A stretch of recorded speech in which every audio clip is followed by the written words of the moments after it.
spiritual ride. Just don't despise the chastisement when you get chastised. You a son, not a bastard, right? You gon' get chastised. It's a spiritual ride. Just vibe. Yeah, just vibe. We gon' ride. All praises to the Most High. When I think of your mercy and all that you've done for me, hey, all I can do is stop and praise ya. When I think of your mercy and all that you've done for me, all I can do is stop and praise ya, praise ya, praise ya. Mercy on you, mercy on me. They say the truth has set you free. See, prophecy been fulfilled for real. Now what the deal? We giving praise to the God of Israel, cause it's real out here. People get killed out here. They robbing, steal out here. It's getting hard out here. The love of many wax cold from what I hear. But we backed by the Most High, so who shall you feel? You gotta be bold and righteous to live. The flesh is exceedingly wicked. Sin deceiving is vicious. Repentance needed to fix it. His mercy too exquisite to miss it. Just receive the listen. Let's stick to the mission. Believe and receive His blessing. You see, blessings come from above. None of us deserve it. None of us is worthy. But we praise Yah for His mercy. When I think of your mercy and all that you've done for me, hey, all I can do is stop and praise ya. When I think of your mercy and all that you've done for me, all I can do is stop and praise ya, praise ya, praise ya.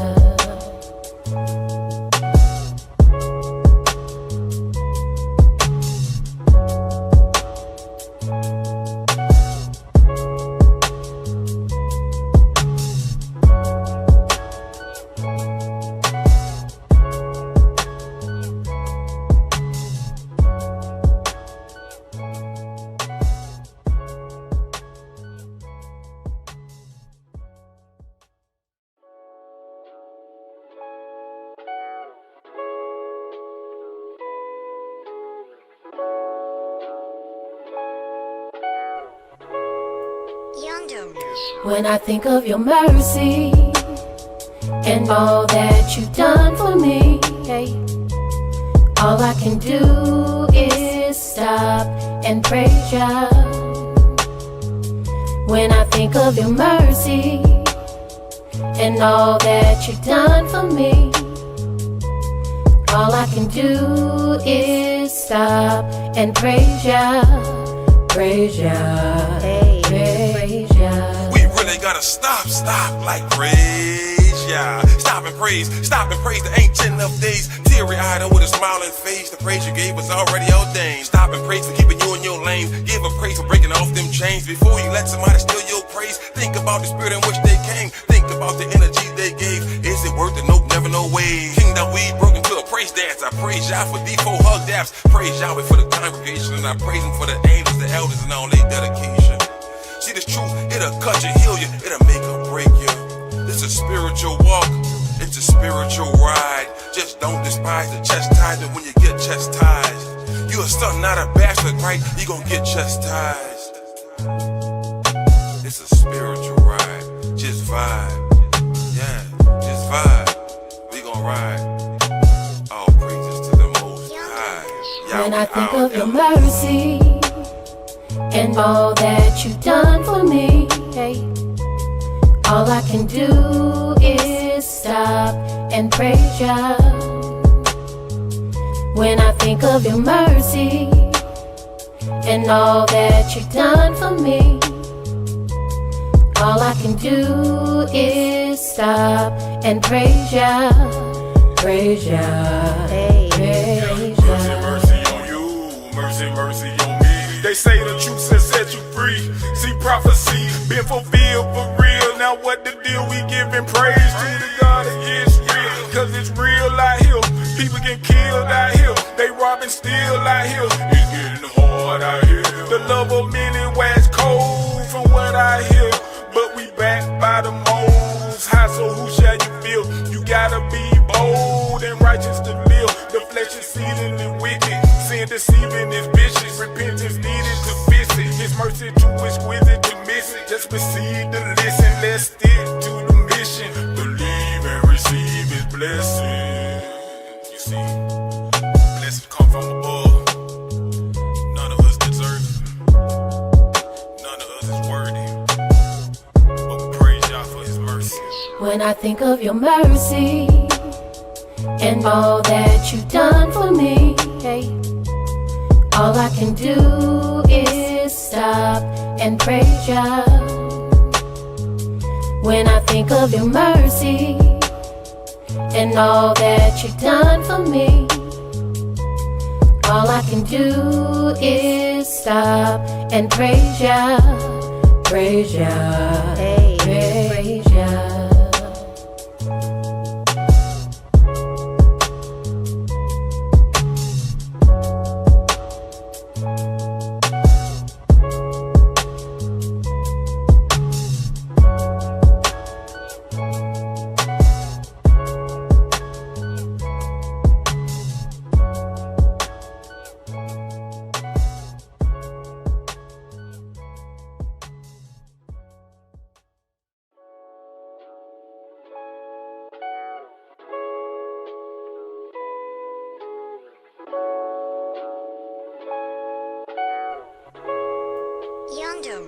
When I think of your mercy and all that you've done for me, hey, all I can do is stop and praise ya.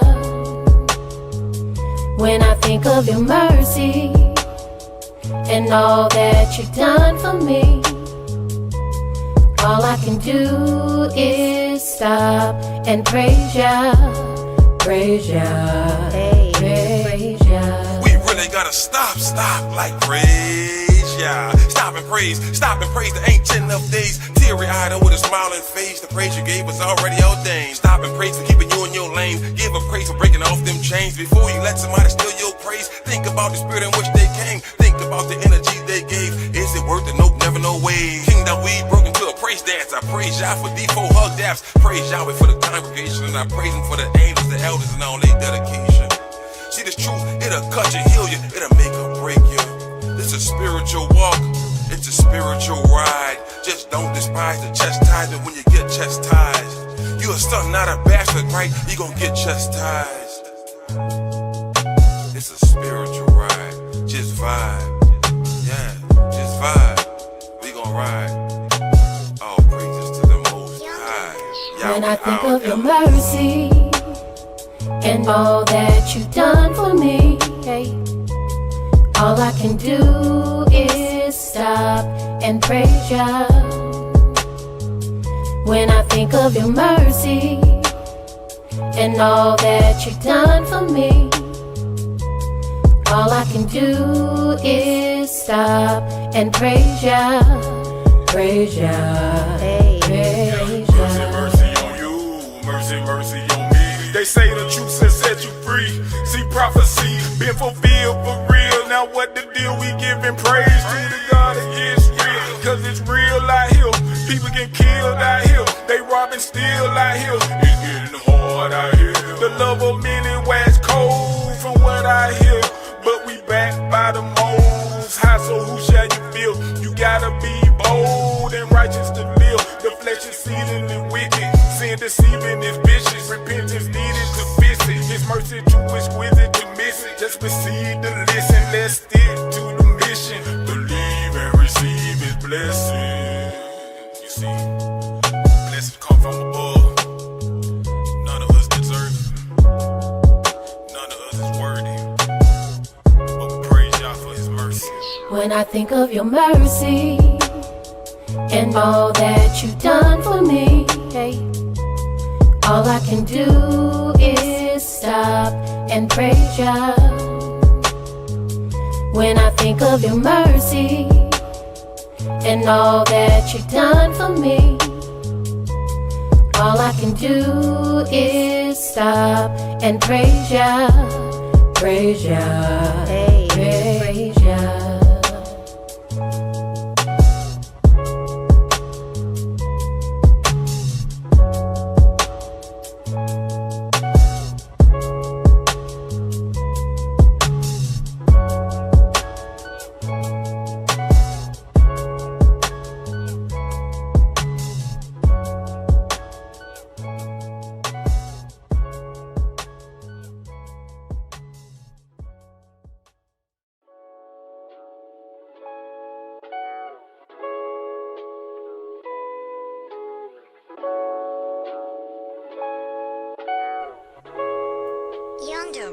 When I think of your mercy and all that you've done for me, all I can do is stop and praise ya. When I think of your mercy and all that you've done for me.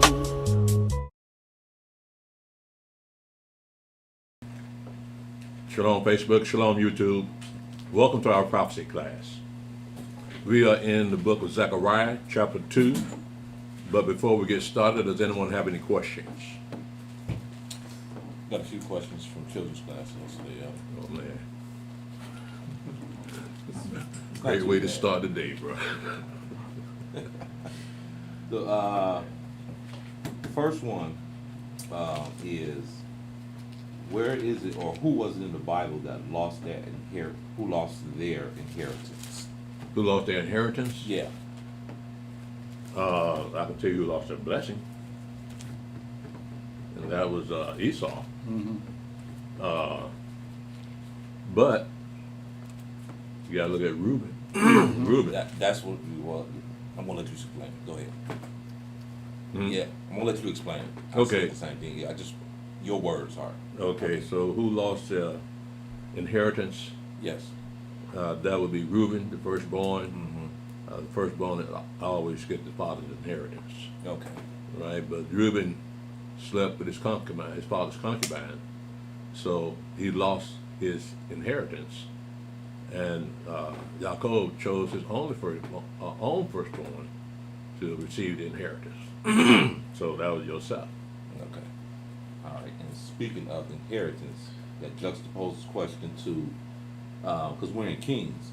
So Adoniah wanted to know, because being that everything's a hierarchy, why did David choose Solomon over Adoniah, even though Adoniah was the oldest?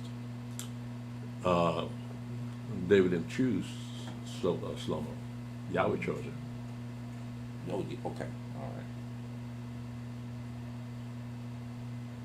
All right. And the last one was from William. He said, he's been getting conflicting answers about what is the difference between the New Testament and the Old Testament.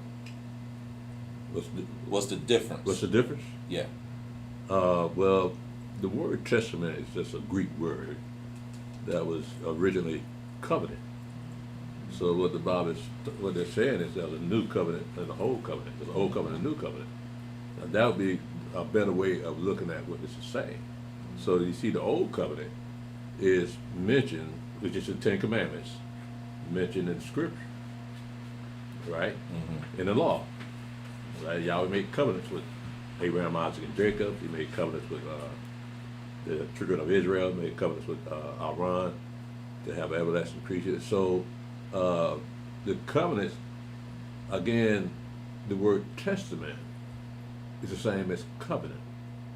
So there's no such thing as two separate books, right? Because if that was the case, then in Jeremiah chapter 31, it mentions I'm going to make a new covenant with the house of Judah, house of Israel, right? Now, let's change that to testament. I'll make a New Testament with the house of Israel and the house of Judah. That doesn't sound quite right, because testament doesn't have the same power that covenant has. So now you can see there's an agreement between two parties. Right. Now, you don't see that in the Testament. That's like a will. Last will in the Testament. So in that direction, but the covenants are between two parties, Yahweh and the children of Israel, right? So who did he make the new covenant with? Who did he make the New Testament with? The house of Israel. So it's just the Gentiles translated the book and used their own words in it, so it sounds like it's two different books, Right. but it's just one story, one whole story. Yeah, that's what Yeah, the old come- man used to say. Yeah. One continuous story. Right. Yeah. Yeah, so white people did that because that was the only way they can claim from Matthew all the way to Peter, Paul, and James, and John. That would be the Christian Bible. Mm-hmm. Yeah. So they don't have to worry about that old Bible, Right. right? They got the Christian Bible now. Old Bible. Yeah. But see, they can't get that right. Like I said, they never figured out somebody would actually read and understand what this book is saying. Right. Like Yahweh gonna hide this book from his people forever. No, you busted. Is that the last question? Yeah, that's the way I explained that to him. I said that's basically how Christians try to justify their religion. Yeah. By breaking up the book. Yeah. But he's been getting conflicting answers about it. But Yeah. I said just listen to what elders say. I said, but basically, it's just Christianity's way of saying, Yeah. this is why we Christians. But I said it's just one book. Well, you only find the word Christian in that part of the book. That's the Christian Bible. Which, you know, If it's a Christian Bible, why does it just mention Christian 3 times? right. They got, I saw something the other day on my little tablet that got at home. They call it, you ever heard of, I know you heard of, but Pauline doctrine. P-A, Pauline, yeah, Paul, yeah. strictly for Christians, ain't it? Yeah. Like, Yeah. like you said, Paul can't save you. Paul didn't die for your sin. No, he did not. But they base everything on Paul. That's right. They love Jesus, but they don't say nothing about them four gospels. Mm-hmm. They don't go in there for nothing. No, they ain't going there. Yeah. Because when they go there, they see it still ain't about them. And you can't find the word Christian in the Gospels nowhere. But yet, they want to preach the gospel. But you know what, Elder? Why they just don't tear out one of the books that Paul wrote and let it be their book? Well, That would make sense. no, because see, Paul is still quoting scripture, right? So they can't separate Paul letters and not run into the scripture he quoted. So that won't help them. They tried it. They tried to separate Matthew, all the Gospels, and all of Paul, and they tried to separate it from the Old Covenant, Old Testament, right? Just have a single Christian Bible, real thin. But I don't believe that lasted too long. Yeah, that's what they need to do for us. I'm concerned. Then that was the Seventh-day Adventists. One of them want to take Hebrews out of the Bible. Book Hebrews. What about it? They try to take it out of the Bible. That's Seventh-day Adventist. Mm-hmm. Yeah. I think that's who it It might have was. been Jehovah's Witness. Okay, Jehovah's maybe. Witness. Jehovah's Witness. Okay. Yeah, yeah. They tried to take See, book of they- Hebrews out. They slick. They know that Hebrews ain't talking about them, but these Gentiles slick. Yeah, well, you got to hand it to them. They worked as well. Bro. Yeah. They were some smart white people. Yeah. Yeah, so they took advantage of the people that could not see or hear, and now they don't lost their advantage. Yeah. Now that religion it started to tear apart. Oh man, I'm hearing people now saying, even white people saying, Christianity is a weak religion. Yeah. I remember you saying that years ago. Now white people saying that. Right. And about 25, 30 years ago, over there in Europe, those Catholic churches, it basically empty. Yeah. Yeah. Yeah. no. Nobody going to church anymore. Yeah, you can't tell a lie so long that people ain't gonna catch on that it's a lie. So they see that they didn't have any sincerity. In the Catholic Church, you got different things going on, like a military. You got certain people divided up into cardinals and the bishops and the priests. So it's very well organized, but there's no spontaneity in it to hold your attention. So everybody know where they're supposed to be at a certain time, and all of that goes in, but it's like going to work every day. There's nothing exciting to do when you get there. So I'm glad they have those questions, man. I appreciate that. But again, we're in Zechariah chapter 2. Zechariah chapter 2, verse 1. We'll tell you how to get it.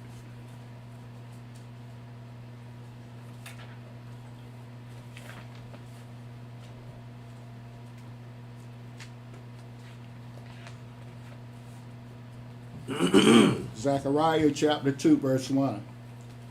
I lifted up mine eyes again and looked, and behold, a man with a measuring line in his hand. Then said I, whither goest thou?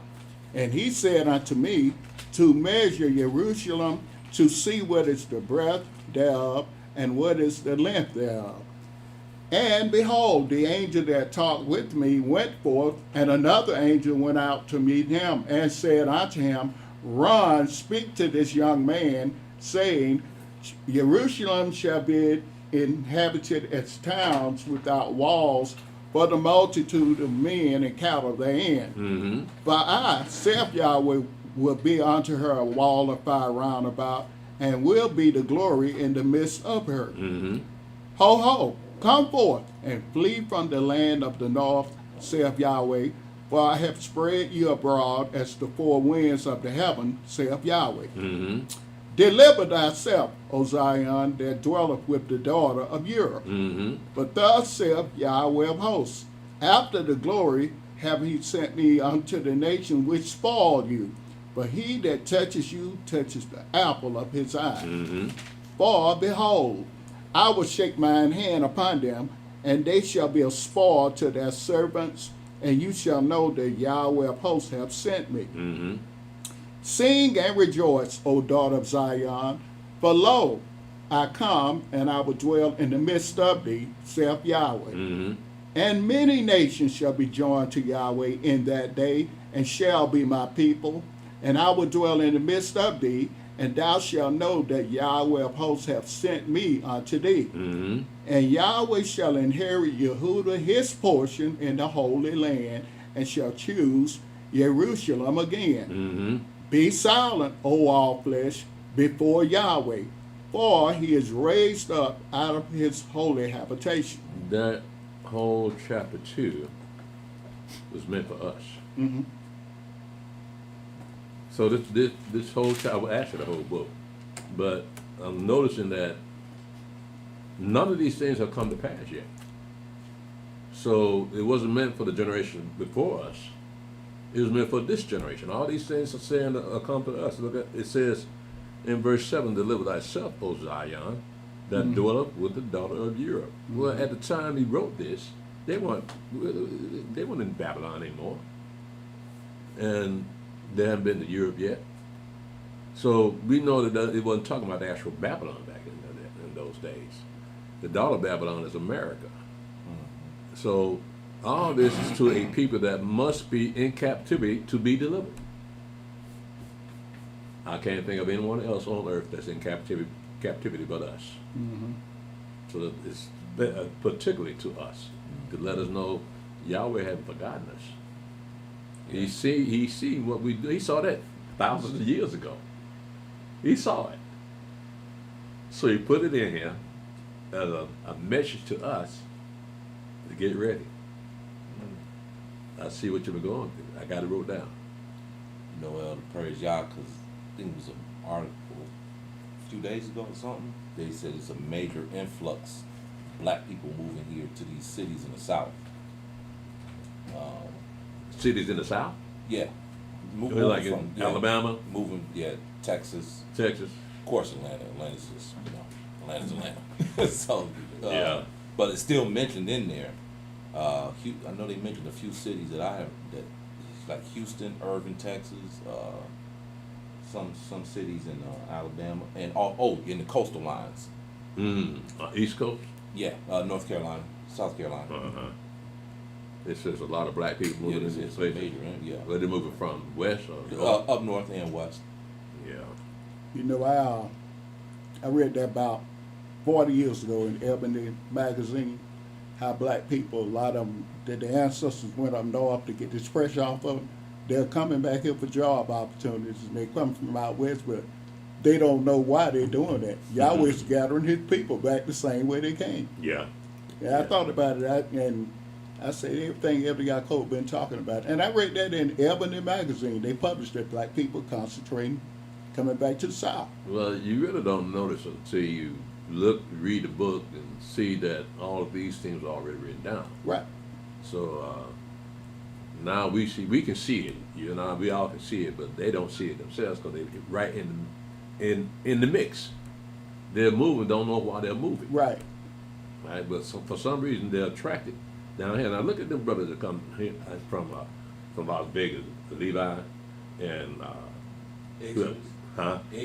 Exodus, Joshua. They are successful here. Mm-hmm. Now them brothers making out like bandits, Bandits. and me and you been here for all our lives. we barely making it. I'm broke. We thank Yahweh for what He give us, and them brothers, well, they're impressive, bro. I mean, look at Walt. He got a car dealership, and Levi got a car dealership. What about Zach?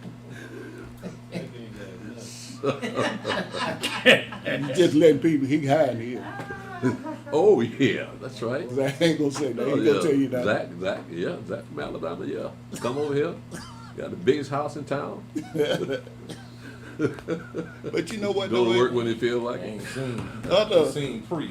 Israelites Boy, can come here right on the to, corner. you call it the Black Mecca, Atlanta, and they can see something like you said that people can see that's been living here all their life. Yeah, They come here immediately, they get on foot.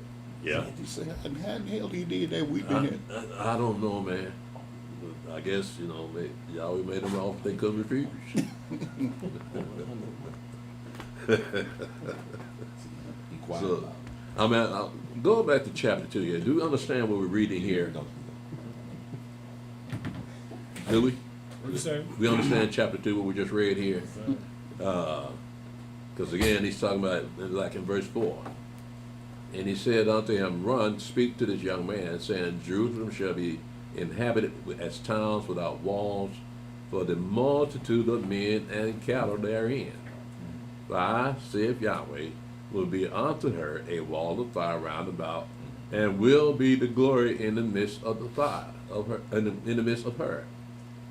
Ho, come forth and flee from the land of the north, saith Yahweh, for I have spread you abroad as the four winds and winds of the heavens, saith Yahweh. So all of this pertaining to Yahweh bringing His people back into the land, and like it says in Ezekiel, He's going to be bringing His people back into the land, because even back in them days, Yahweh knew what He had done to His people. He scattered them all over the world, but He said, let them know, I haven't forgotten you. I'm going to bring you back into the land. See, he had good reason to kick our fathers out of the land. So those that He bringing back, they read the story. They said, okay, we ain't going to do that. We're not going to do that. Right? So we got a new spirit in us, because now we know things our father didn't know. Right? So we got Yahweh's giving our history back, and He's giving us understanding and why we're here and why we're going through the things we've been going through. Now we know. So that's a comforting spirit that let us know that Yahweh sees what we're going through. It left it in the book, just so we can see it. I find that amazing. Go ahead, man. Zechariah chapter 3, verse 1. And he showed me Joshua the high priest standing before the angel of Yahweh, and Satan standing at his right hand to resist him. Mm-hmm. And Yahweh said unto Satan, Yahweh rebuke thee, O Satan, even Yahweh that hath chosen Jerusalem rebuke thee. Is not this a brand plucked out of the fire? Mm-hmm. Now Joshua was clothed with filthy garments and stood before the angel. Mm-hmm. And he answered and spake unto those that stood before him, saying, Take away the filthy garments from him. And unto him he said, Behold, I have caused thine iniquity to pass from thee, and I will clothe thee with change of raiment. And I said, let them set a fair mitre upon his head. So they set a fair mitre upon his head, and clothed him with garments, and the angel of Yahweh stood by. And the angel of Yahweh protested unto Joshua, saying, Thus saith Yahweh of hosts, if thou wilt walk in my ways, and if thou wilt keep my charge, then thou shalt also judge my house, and shalt also keep my courts, and I will give thee places to walk among these that stand by. You understand what we just read here from verse 1 to verse 6, verse 7? You understand what's happening here? Because what we have here is the vision of Joshua, the high priest, the son of Josedek. This is Joshua, the high priest. And during this time, this is during the Persian Empire, Medo-Persian Empire. The priesthood that if you remember reading Haggai, the priesthood had become corrupted, right, during this time. So Yahweh's telling Joshua, with them dirty clothes on, that shows how wicked he was. He put on dirty clothes, let him know how filthy he was. And then he said, if you walk in my ways and do what I tell you to do, you can take all that filthiness away from him. Mm-hmm. Right? Gonna purge that out of him so he can be a better priest toward Yahweh than he had been. So all of this is symbolic in that the filthy garments was his iniquity, and he put on clean garments, and Yahweh had forgiven him of the sin that he had committed. So I just want to give a little context. That's what this whole vision is saying here about the priesthood at the time of the Persian Empire. Go ahead, Brother Stephen. And you know, Elder, is also good in a sense because it shows you Yahweh can clean you up and use you no matter what you've been through. Right, right. A good example of that is Moshe himself. He murdered a man. And yet still Yahweh chose him to lead the children of Israel out of Egypt. Yeah. So like you said, it doesn't matter what you did in your past. If Yahweh want to use you, He's going to use you. Right. He was dirty when we walked up in here. Huh? I said we was dirty when we walked up in here. Who, me? We. I said we. Oh. They don't want to get that straight. Who, me?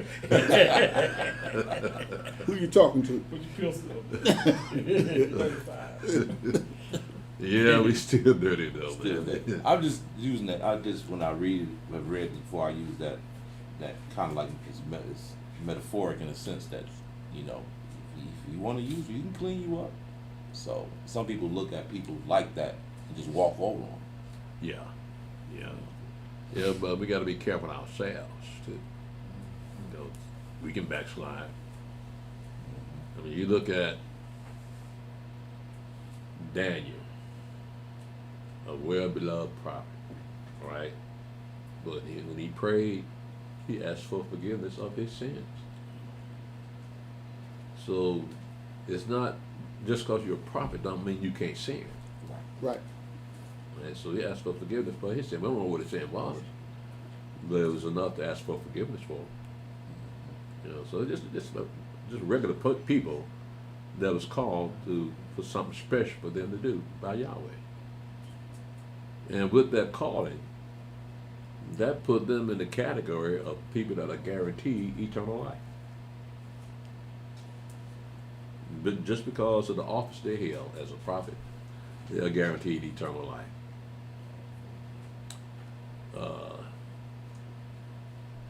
You know who that is, man? Otis. Odin. Oh. Okay. He can't get nowhere on time. Well, he ain't the only one, Steve. I worked with him for years and years. People late come to work. Steve, me and you old school, bro. I do it. We beat the boss at work. Waiting on you, boss. You're right. Hey, you're saying that, but you're right. I used to come to work sometime before the supervisor came. Right. I had to be out there in the parking lot in my car. Right. Did you have to clock in? Did you ever have to clock in with a card? Yeah. Yeah, I did too. Yeah. Yeah. One day I was out of work, and I didn't come to work. Supervisor came to my house, him and another employee. See? I said, man, what y'all doing? I just didn't come to work.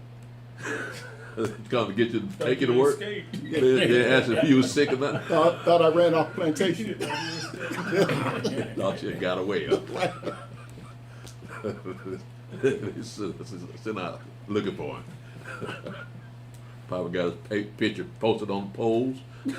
Runaway slave. But you're right. I come to work and I say, man, I don't see no lights in the plant. So I go back to my car, sit there, and wait for a supervisor to come. Yeah. Well, you did what you're supposed to do. Yeah. Go ahead, man. Zechariah chapter 3, verse 8. Hear now, O Joshua the high priest, thou and thy fellows that sit before thee, for they are men wandered at. For behold, I will bring forth my servant, the branch. You understand what he mean by that, the branch? Because it's mentioned in Isaiah also. It's mentioned in Jeremiah. There's a branch that's going to be special, right? Did you have something there? You look like you got one on your face.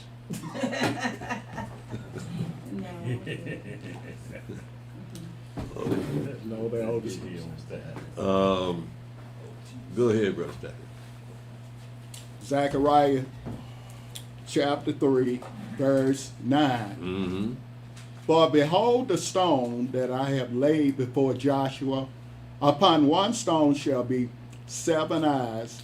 Behold, I will engrave the graving thereof, saith Yahweh of hosts, and I will remove the iniquity of that land in one day. These are, I know these are symbolic terms. I mean, the way it's written, it sounds, you really can't look at it with a fleshly mind. You got to look at it with a spiritual mind. What's he mean by this? He said, in verse 9, for behold, the stone that I have laid before Joshua, upon one stone shall be 7 eyes, right? Well, actually, he mentions that again in Zechariah chapter 4, these stone with 7 eyes. Behold, I will engrave the graving thereof, saith Yahweh of hosts, and I will remove the iniquity of that land in one day. So we're looking at, again, this is prophecy toward the future. So a day is like 1,000 years, 1,000 years like a day to Yahweh, but he said in one day he's going to remove all the iniquity out of the land of Israel. So the people that are going to be in that land of Israel that is going to be called the kingdom of heaven will be an upright and righteous people. One thing is because Satan's going to be in the bottomless pit for 1,000 years. So that will be even more righteousness in the kingdom of heaven after that. So we don't know what that's like. We've been living in the belly of the beast for 400 years. Mm-hmm. And they've done exactly whatever they wanted to do. And they've done to us what they wanted to do. So we're not going to know what it's like to not be under that kind of stress. America would be a very stressful place for people. Mm-hmm. Why do you think they sell so many drugs here? Makes sense. Yeah. Go ahead, Mr. Zechariah chapter 3, verse 10. In that day, saith Yahweh of hosts, shall you call every man his neighbor under the vine and under the fig tree. Mm-hmm. And the angel that talked with me came again and waked me, as a man that is wakened out of his sleep, and said unto me, what seest thou? And I said, I have looked, and behold, a candlestick all of gold, with a bowl upon the top of it, and his 7 lamps thereon, and 7 pipes to the 7 lamps, which are upon the top thereof, Mm-hmm. and 2 olive trees by it, one upon the right side of the bowl, and the other upon the left side thereof. Mm-hmm. So I answered and spake to the angel that talked with me, saying, what are these, my master? Then the angel that talked with me answered and said unto me, knowest thou not what these be? And I said, no, my master. Now let's look at how this angel is going to respond to the question. The question was, what are this menorah and these 2 trees beside the menorah, right?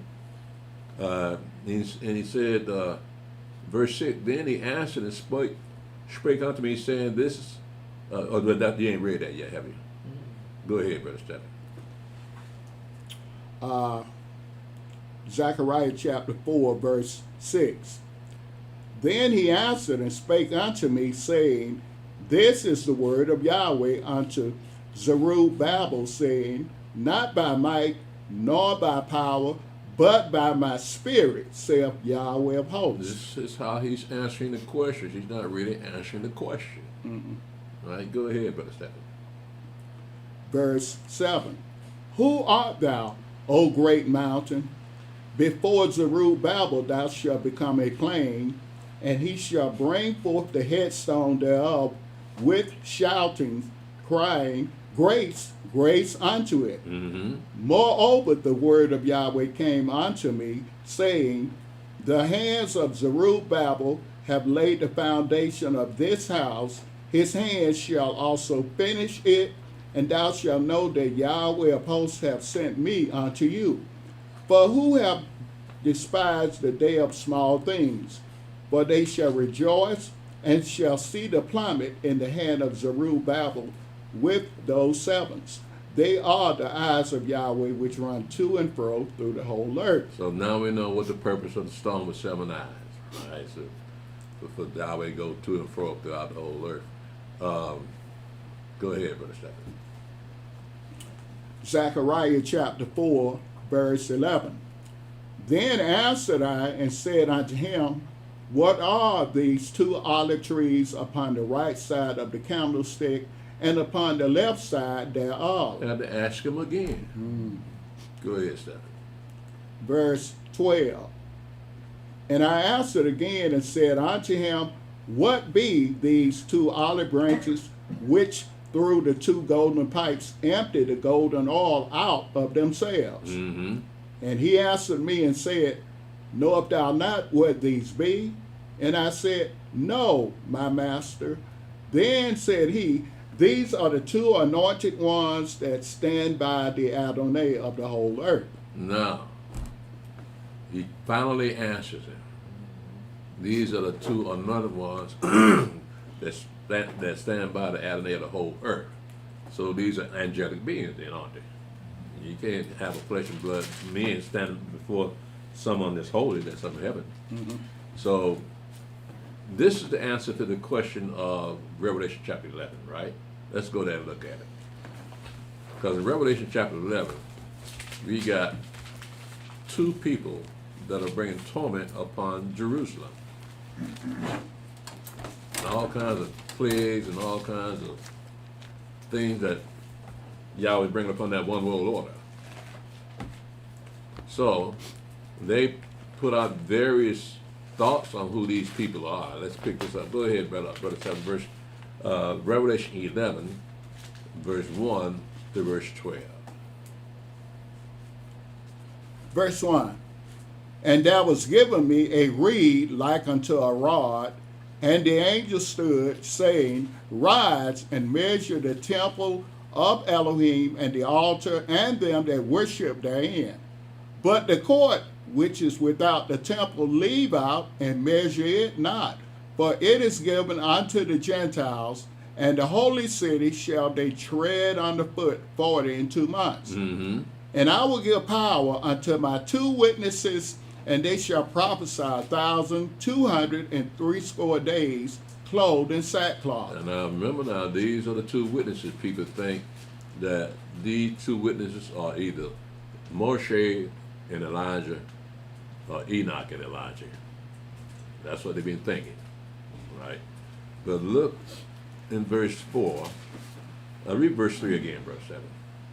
And I will give power unto my 2 witnesses, and they shall prophesy 1,260 days, clothed in sackcloth. These are the 2 olive trees and the 2 candlesticks standing before the Elohim of the earth. We just read that, didn't we?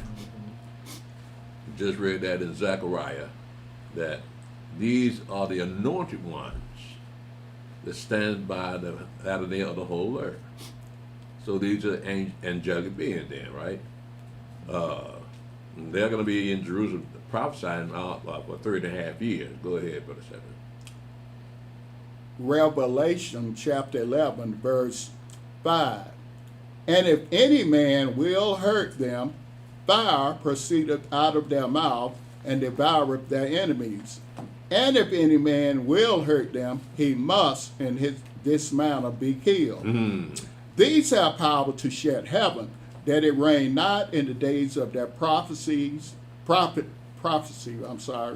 have power over waters to turn them to blood, and to smite the earth with all plagues as often as they will. This sounds like, again, the 3.5 years of Great Tribulation, the 3.5 years of the trumpets of destruction being blown, and the 3.5 years of the vial being poured out.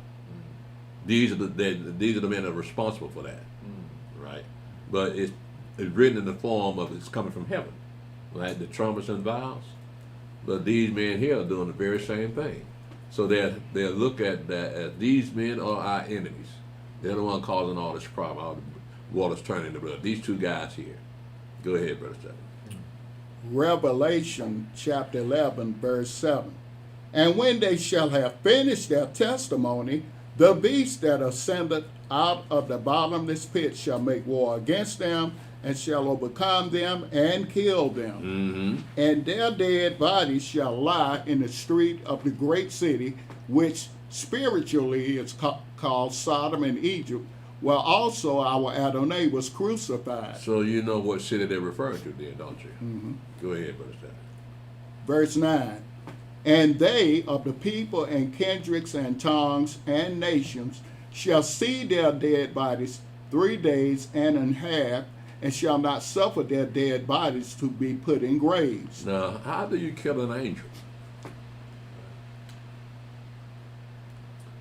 First of all, you can't see an angel unless Yahweh wants you to see him. Right. Right? So these angels don't need to breathe. They don't bleed. They're nothing like flesh and blood people. Right? So it says that they're dead now. Well, how can they be dead? They can't. Right? They may seem to be dead. Right? So to get the job accomplished that Yahweh had them sent down for to do, to proclaim all these plagues and disasters on that one world order. Go ahead, Brother Zech. Revelation chapter 11, verse 10.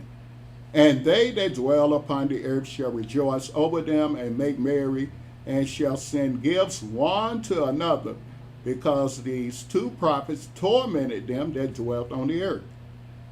Elder, I got one of your commentaries.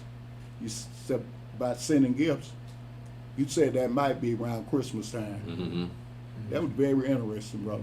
Yeah. Because that's when people do send gifts to each other. All the time, bro. And make merry. And then Jerusalem too. No, they did that. They sent gifts and prayed, went out in the street, did that during the 9/11. Yeah, they did that then. And they had them videotape and all of them sending gifts. The Israelis? Yeah, them jokers was sending gifts. Not Israelis, but Iran, Iraq, all those countries, they was sending gifts because America finally got a blow, and they was sending gifts and dancing in the street because, yeah. Yeah, America's the most hated country in the world. Yeah, Bro. them jokers was sending gifts to each other. Well, the only reason we don't know that is because who run the media. Yeah, They ain't gonna let you see that. We saw some of that stuff over there. Where were you at when you I saw was it? I was in Iraq, Bahrain, Yeah. Saudi Arabia, Kuwait. I was So all over. when you were over there, they were rejoicing because Oh yeah, some of them were, a lot of them were, yeah. That was 9/11, right? Yeah. Yeah, I seen Mhm. some of them man, Yeah, this is my first time hearing about this. yeah, they just celebrating. Well, I was looking at some of the footage that was taken that day, and they had a woman on that she saw 3 men rejoicing on top of a roof when that third building fell. Yeah. They were dancing and rejoicing. Come to find out, them Esau, Mhm. and the police stopped them and held them in custody until they got the phone call. Mhm. They had to let them go. Mm-hmm. Yeah. So yeah, I think because if you remember, on 9/11, somebody told the Jews don't go to work that day. That's right. And the man that owned that building just bought that building 2 years before. It 3? put an insurance policy on it. I think the same year, like maybe months before. I think Yeah. it's months before. Oh yeah. So insurance paid off big for $500 him. million policy on it a month before it blows up. See, that's not have to fault white folk for that, man, because they know what these people are doing to them, and they letting them do it. We wouldn't have got paid.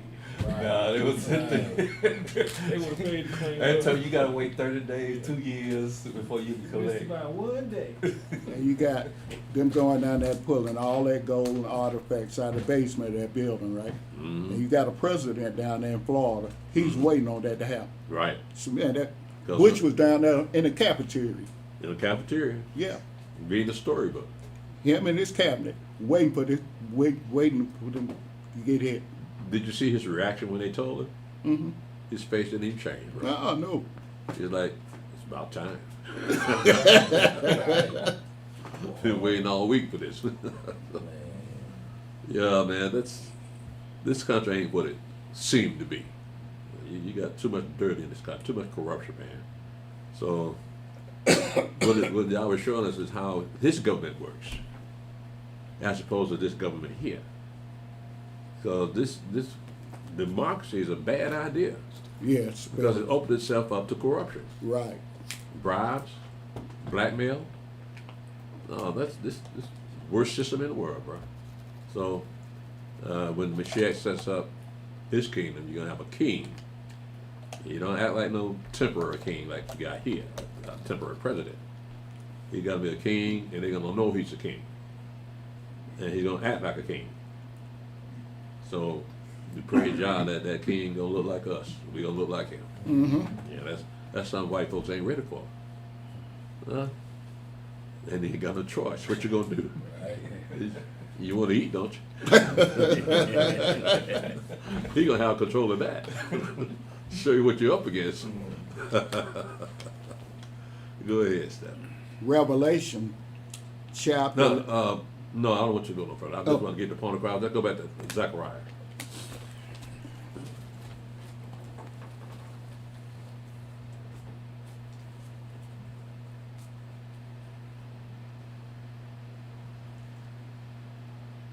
Zechariah chapter 4. What was Chapter 5. Chapter 5. Mm-hmm. Oh, yeah. Okay. Zechariah chapter 5, verse 1.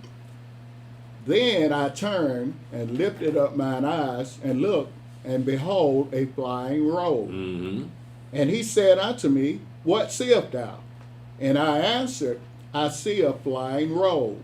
The length thereof is 20 cubits, and the breadth thereof 10 cubits. Then said he unto me, This is the curse that goeth forth over the face of the whole earth.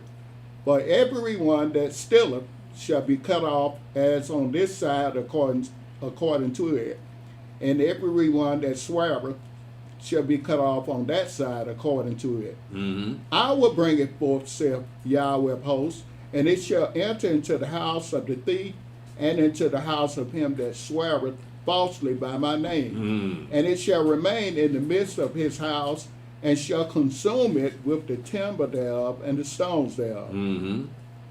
Then the angel that talked with me went forth and said unto me, Lift up now thine eyes, and see what is this that goeth forth. Mm-hmm. And I said, What is it? And he said, This is an ephod that goeth forth. He said, Moreover, this is their resemblance through all the earth. And behold, there was lifted up a talent of lead, and this is a woman that sitteth in the midst of the ephod. And he said, This is wickedness. And he cast it into the midst of the ephod, and he cast the weight of lead upon the mouth thereof. Mm-hmm. Then lifted I up mine eyes and looked, and behold, there came out two women, and the wind was in their wings. For they had wings like the wings of a stork, and they lifted up the ephod between the earth and the heaven. Mm-hmm. Then said I to the angel that talked with me, will to do these by the ephod. And he said unto me, to build it an house in the land of Shinar, and it shall be established and set there upon her own base. So you look at, you know who this is referring to, right? The land of Shinar. Mm-hmm. You know what that is, right? Right. So that is, when you go back and look at, that's what mankind actually started after the flood. They moved to Shinar, and so now we have an ethos of evil being placed in the land of Shinar. Well, that's Babylon. Mm-hmm. Right. So you look at the doctrine we have today, for instance, of the Trinity, right? It came from Babylon. Right. And it came from Egypt. Mm-hmm. So that Trinity is nothing new. But they get upset with you if you don't believe in the Trinity. They promote that Trinity all on Facebook and TikTok. They promote the Trinity as if that's something real. Well, that's something they made up. So no such thing as a Trinity. But they won't.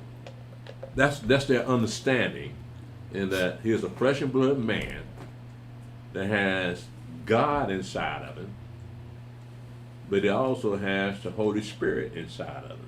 So you got 3 in 1. Right. You gonna say something? No, I was gonna ask you a question. Go ahead. Verse 3, what is the curse that's going over the face of the earth? It's talking about those who steal and swear by Yahweh's name falsely. Mm-hmm. That's who that curse is gonna come upon. Okay. So what is the curse? It doesn't declare what the curse is, but you're looking for a curse, you go back to Deuteronomy 28 and see what that's saying. But again, in Deuteronomy 28, that's for those that refuse to keep the commandments. So if you steal something, you're not keeping the commandment. So we're talking about the whole world, not just Israel. It's talking about just Israel. Okay. Yeah, because Israel was given the law, Right. and along with that law and the commandments came curses.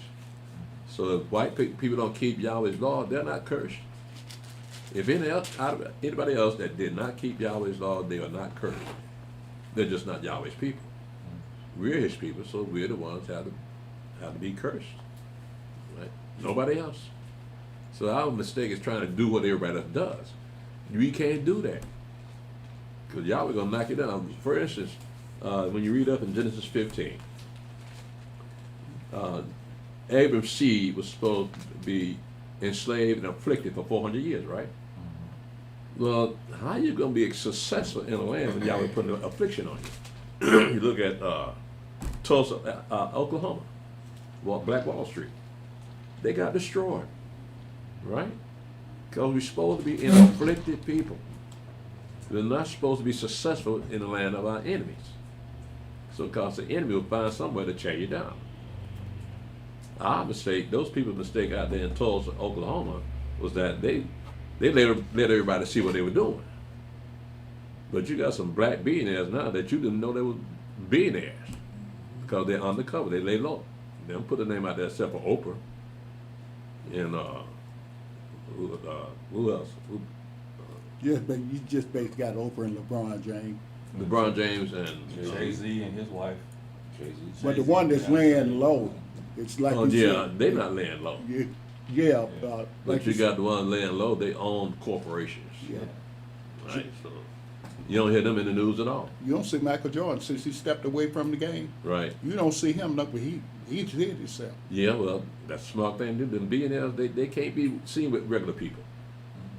Right? Because regular people don't know billionaires, billionaires don't know them. They're in the same class. Right. That's why I don't see why people get upset about Trump having billionaire friends. I don't either. Being with Epstein. He's a billionaire. He don't know y'all. No. But black people want him dead. Why? What did he do to you? Right? Do you know him? Does he know you? No, he don't know you, but you hate him. Yeah. He didn't ever say he hated you. No. Yeah, so it exposes how dumb black people can be.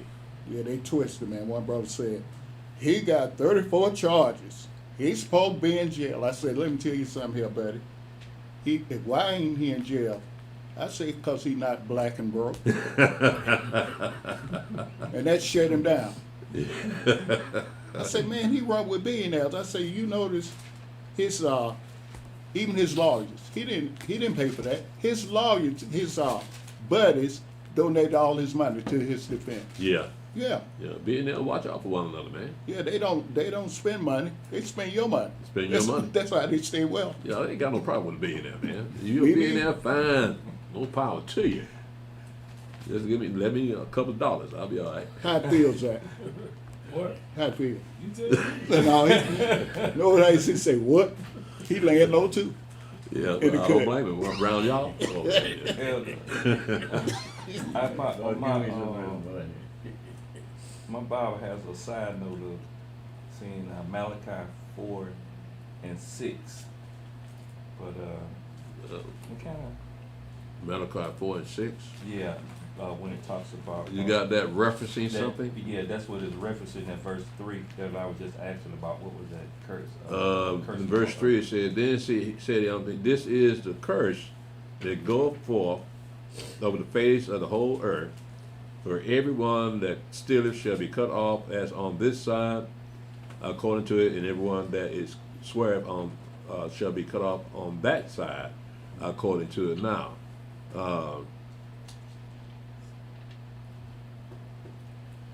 okay, he sees. I thought that he said he ate it, but no, he sees it. All right, so they're talking about everyone that lies is gonna be cut off, gonna be cursed. So, but you can look at that as somebody lying consciously. Yeah, I was saying that but it said reference. I don't know if it just got because of the earth with the curse on Malachi 4 and 6.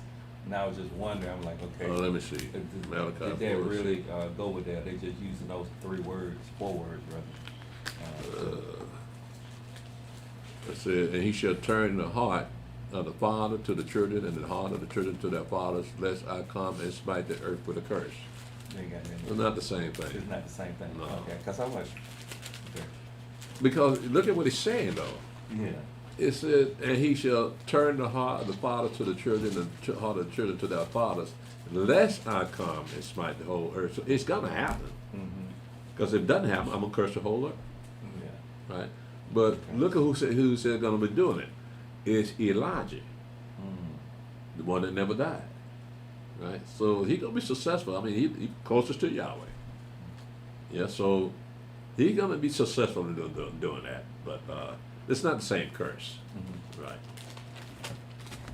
Well, go ahead, Brother Stephen. Zechariah chapter 5. Was Chapter that- 6. Chapter 6. Man, I'm all over the place.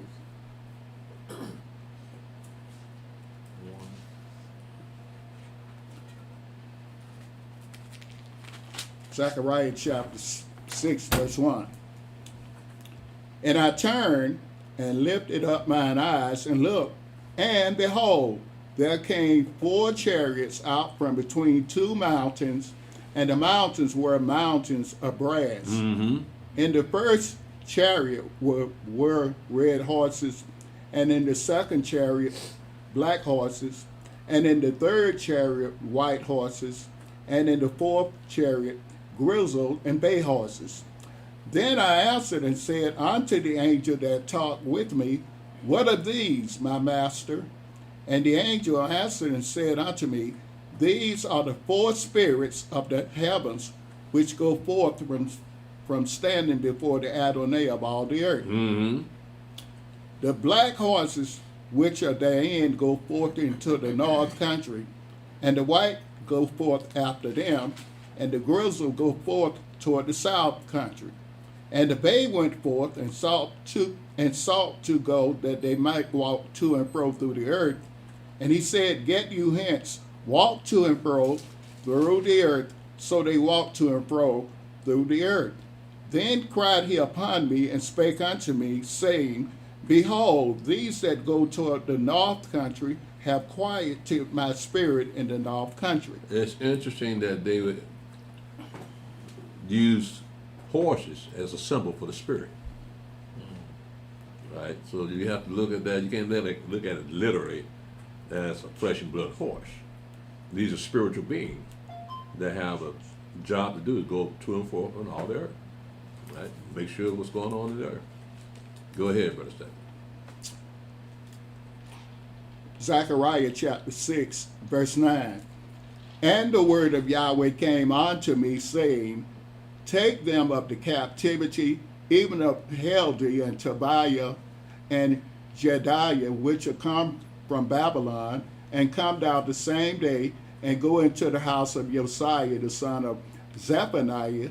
Then take silver and gold, and make crowns, and set them upon the head of Joshua, the son of Josedek, the high priest, and speak unto him, saying, thus speaketh Yahweh of hosts, saying, behold the man whose name is the branch, and he shall grow up out of his place, and he shall build the temple of Yahweh. Even he shall build the temple of Yahweh, and he shall bear the glory, and shall sit and rule upon his throne, and he shall be a priest upon his throne, and the council of peace shall be between them both. And the crown shall be to Helam, and to Tobiah, and to Jedaiah, and to Hen, the son of Zephaniah, for a memorial in the temple of Yahweh.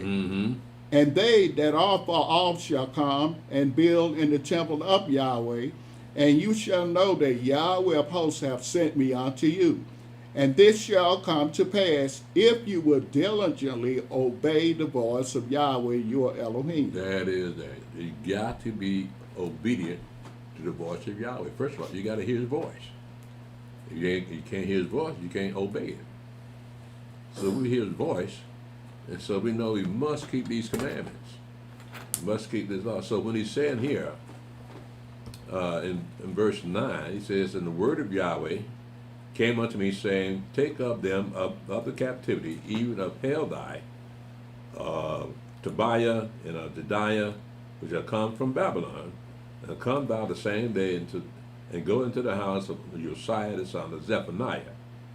Then take silver and gold, and make crowns, and set them upon the head of Joshua the son of Josedek, the high priest. Oh, this is symbolic also, because what he's doing is showing you the future king. But that future king, that future priest, is going to also be a king, because he said in verse 13, well, I read verse 12, and speak unto him, saying, thus saith Yahweh, saith Yahweh of hosts, saying, behold, the man whose name is the branch, and he shall grow up out of his place, and shall build the temple of Yahweh. Right, so this is the branch. And Josedek, Joshua, son of Josedek, is symbolizing that branch. Doesn't tell you who the branch is or what his name is, but nevertheless, it's a branch. Who's the branch of? A branch comes from a tree. Where does that branch come from? Yeah, anybody. Oh, David? Jesse. Jesse. The branch Jesse. Well, I'll just go by Isaiah chapter 11. That's talking about that twig, right, that comes from the house of Jesse, right. So we know what makes this so different, this branch so different than just being a priest, is that he has a throne. According to the law, the priests don't have thrones. That's right. They wear crowns, but they don't have thrones. This priest here is going to have a throne, so we know it points directly to the Mashiach, because he's a priest after the order of Melchizedek, right? So he'll have his throne. He's going to be a king of kings.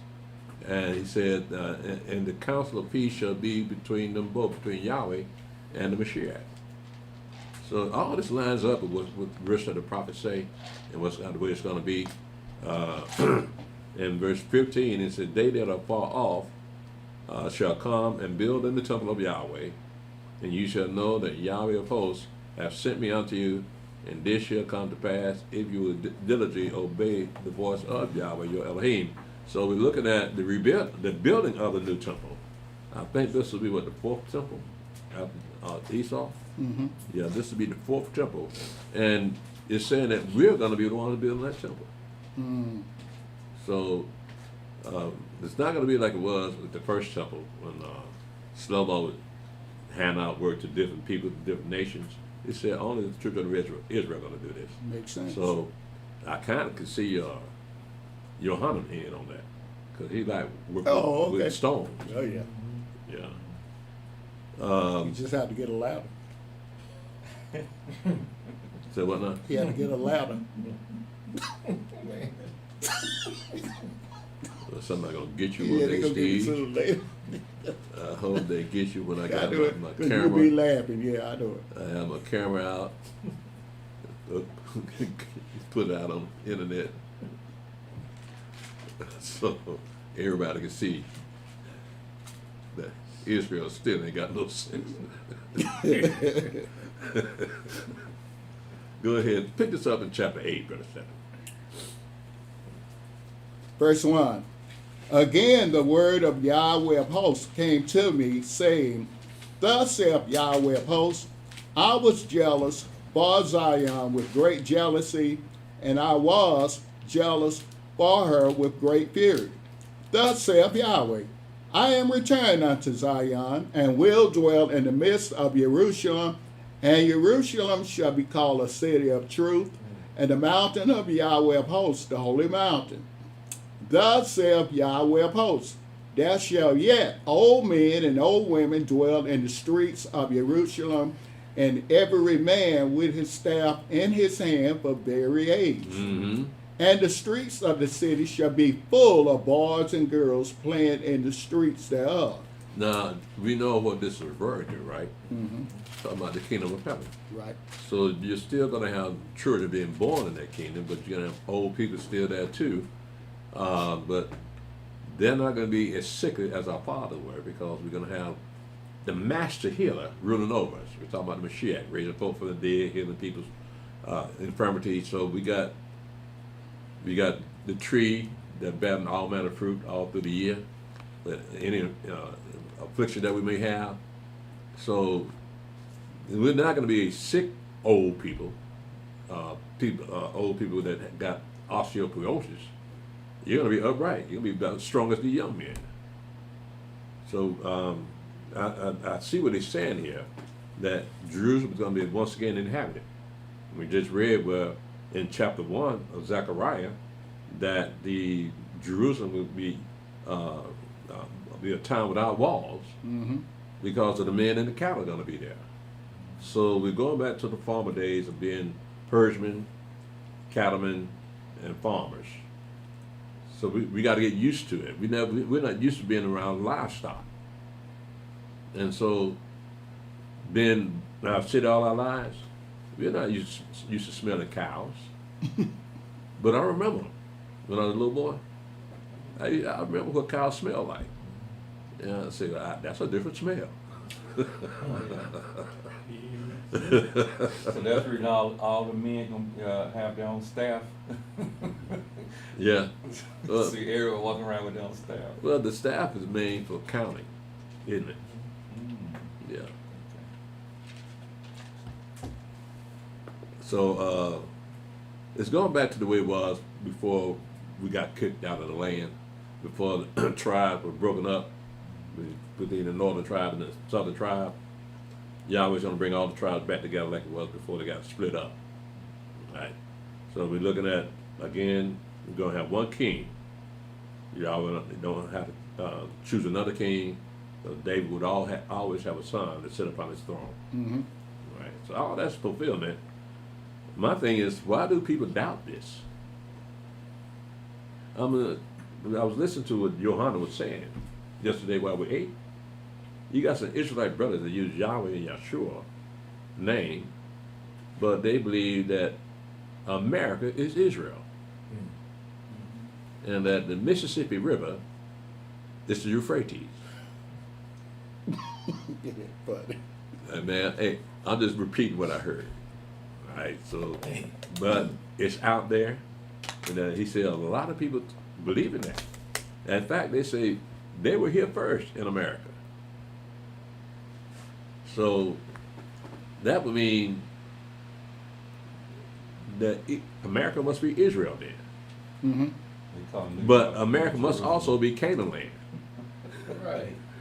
We go from the River Nile to Euphrates, but we got to come all the way from the Nile to the Mississippi River. Yeah. Hey, look, that's out there. You get all kinds of doctors out there now. Yeah. So It can't be used the Bible. I asked him that. He didn't know. He didn't know. They mixing that. But that's More huh? stuff with it. They mix it like 3 different religions, like Hebrews, like the Moors, and some of the Egyptology stuff. So you get them guys that got to mix all that together because they want to try to say that we were here first, and this is our home. And I think New York's supposed to be New Jerusalem, and all that. So yeah, a lot of them believe that. That's the reason they say all the tribes on this side of the hemisphere. Is that IURC? No, I think they're a little different. IUIC believe that All of 12 them, tribes all over here. 12 tribes over here. Yeah. But you got some branches that believe that all that's gonna happen right here, that this is America, is our new home. That's where some of the camps, the guy that used to got that camp where they build houses, you know the Oh, guy? yeah, I know what you're talking Yeah, they believe that too. Yeah. I don't know his name. I ain't seen him in a while. He done got quiet. I don't know what done happened to him, but He's an Israelite. yeah. about. Yeah, he had his own, they had land and they were building houses. They build a house. He always got, when you see him, he got a gun behind his when he preaching. He's a veteran or something like that. So he got like This just in Georgia? no, Zach, you know who I'm talking about. The I, guy, I think he was in the Carolinas. yeah, they got land and got a couple of ex-football players, professionals. Yeah, people that got money. They building houses, got their own sheep and cattle and stuff like that. So yeah. These And people they- here in they America, like these to black people in America, Israelite men, Mm-hmm. Yeah. got their own cattle. Yeah, they got their own land. And ranches and They stuff? build their own houses and stand away from, The general population. yeah. Mm-hmm. Well, He done set it up in a couple of states. Here in Georgia, like South Carolina, Virginia, Tennessee, and the guys, I can't remember what his name is. Zach will probably tell you in a minute, but he know who I'm talking about. But yeah, he's like that. so they say Straight that, way. huh? That's it. Straight way. Who? Straight way. Straightway. Yeah, that's the Who? name of their company. Oh, The I've heard of ministry. them. Yeah, they like that. So again, I'm trying to get some perspective on why they think that they were here first. Are they saying that Abraham, Isaac, and Jacob was set up here in America? Because Yahweh took them and showed them all the Canaan land, right? Right. They just Said, this believe land it. gonna belong to you. So Abraham, Isaac, and Jacob must have been over here in America, and it still had Indians in it. Those must be the Canaanites. I'm trying to figure the thing out. It makes sense. The Indians had to be Canaanites. Yeah, so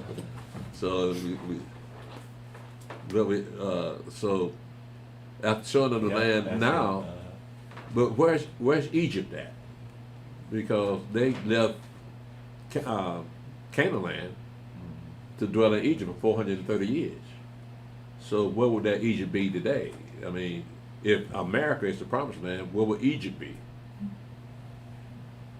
That's confusing. Because we came out of Egypt to go into the promised land. Right.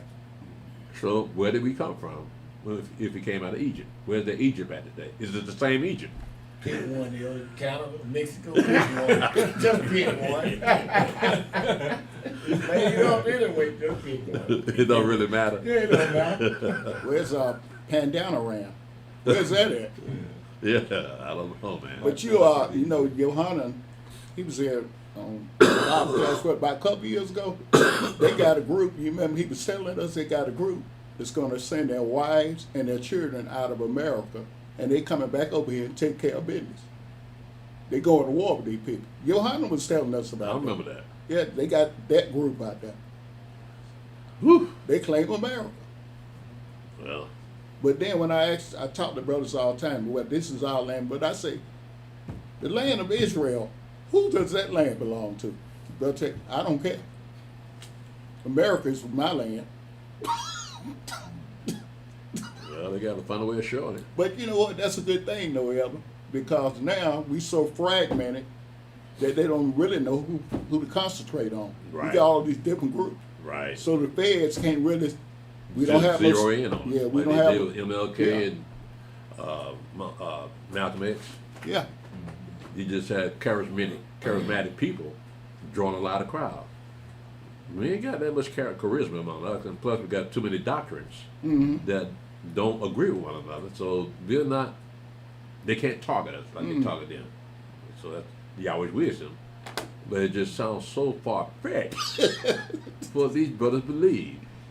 Because I don't see how they base their belief on America being the promised land. So you said they got farmers. Oh yeah, they got land. They got Now where's this acres. land at?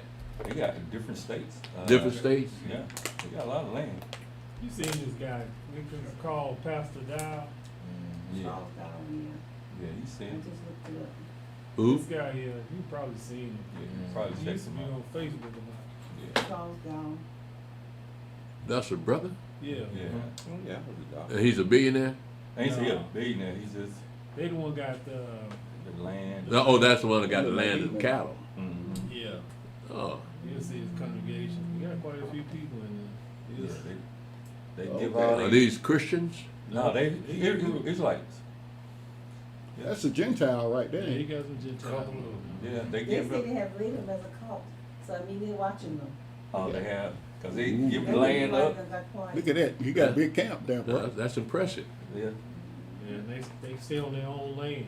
yeah. Maybe that's one of the reasons they're so big. Be like the Mormons, they have babies all day long. Yeah. Not the Mormons, they are Amish. Amish. Amish. The Mennonites. Gentiles. So yeah, those are probably families. All the people yeah. that live Yeah, there. that's what they do. Good families, Yeah, so- buy houses, build their own houses and everything. Well, see, they don't have the stress that our fathers had when they started their own business and buying their own land. Yeah. Because these white folks didn't want them to have any land in the first place. Mm-hmm. So now these brothers here breaking the rules. They got land and they build houses and farms on that land. And I'm pretty sure they're doing commerce with the meat industry when they had the cattle to sell to the meat industry. So yeah, I hope they're doing well by that. Because back in the day, I remember Martin Luther King said that him and his daddy tried to start their own business, but they couldn't buy anything retail. They had to always buy wholesale. So it ended up they couldn't do nothing with it because white folks really wouldn't sell them nothing. I wouldn't buy nothing they had. Yeah. So, but I'm glad to see that's happening. In the land of your enemies. We're gonna see how long that lasts. So like I said, you got to be afflicted here for 400 years. So see how long white folks gonna let them keep that land. Because they'll figure out a way. The government might figure out a way to take that land. Because if he don't look that old. Now he about my age. I think about 55, 56. Yeah, so how long has he had that farm? About 20-some years. 20 years? I think he been About doing it. Dow. Yeah, cause he been doing it. I read about, yeah, I seen him. First time I seen him on my radar was about almost 7-8 years ago. Yeah, me too. But I haven't seen much of him since. Yeah, he quiet now. I don't know why he's so quiet. He used to be like real, like boisterous and recruiting a lot of people. Because they're watching. What's this guy's name, Al? What's his name? I don't know. What's his name? Charles Dow. Charles Down. What's his last name? I want to look that. DOWELL. Yeah. WELL. Dow. I mean, he preached, but he don't talk about as far as us leaving here. He don't talk. That's one thing he don't talk about. I blame him. Yeah, he don't talk about us leaving. He delivered the word, being obeying the law, worship on the Sabbath, holy days, cleanliness laws. He's all on it, but as far as leaving, he ain't never touched that. I noticed the same comments in our TikTok clips. Mm-hmm. Talking about something about leaving America. I don't Yeah. say we're not leaving nowhere. But they Stay just here. survived Genesis 15, Isaiah 13, Isaiah 47, Jeremiah 50, Jeremiah 50. How they overlooking all that? Because the Mississippi River We got to cross the Mississippi, Steve. Mississippi. That's what white people say, Mississippi. It's gonna dry up. It's a now. Y'all not reading your book right. So this brother read the book right. Hey, hold up. And where them peaches in the devil punch bowl, that was eating. Where? That was eating the devil's punch bowl. Had to be they got all them peaches in Let's there. go out to eat. Yeah, had to be. That's serious. Now let's get back to the class, man. This is good entertainment, here, bro. Let's get back to the class. You get ridiculous now, man. Zechariah chapter 7, verse 8. I'm sorry, Zechariah chapter 8, verse 5. Zechariah chapter 8, verse 5. And the streets of the city shall be full of boys and girls playing in the streets thereof. Thus saith Yahweh of hosts, if it be marvelous in the eyes of the remnant of this people in these days, should it also be marvelous in mine eyes, saith Yahweh of hosts. Thus saith Yahweh of hosts, behold, I will save my people from the east country and from the west country, and I will bring them, and they shall dwell in the midst of Jerusalem, and they shall be my people, and I will be their God in truth and in righteousness. In verse 7 it says, thus says Yahweh of hosts, behold, I will save my people from the east country and from the west country. Mm-hmm. Well, this is still, they have freshly come out of the Babylonian captivity. All you have is a house of Judah that's coming out of the Babylonian captivity. But he says, behold, I will save my people from the east country and from the west country. So all of them are not there. And just letting them know I got some more folks to bring up in there. Right?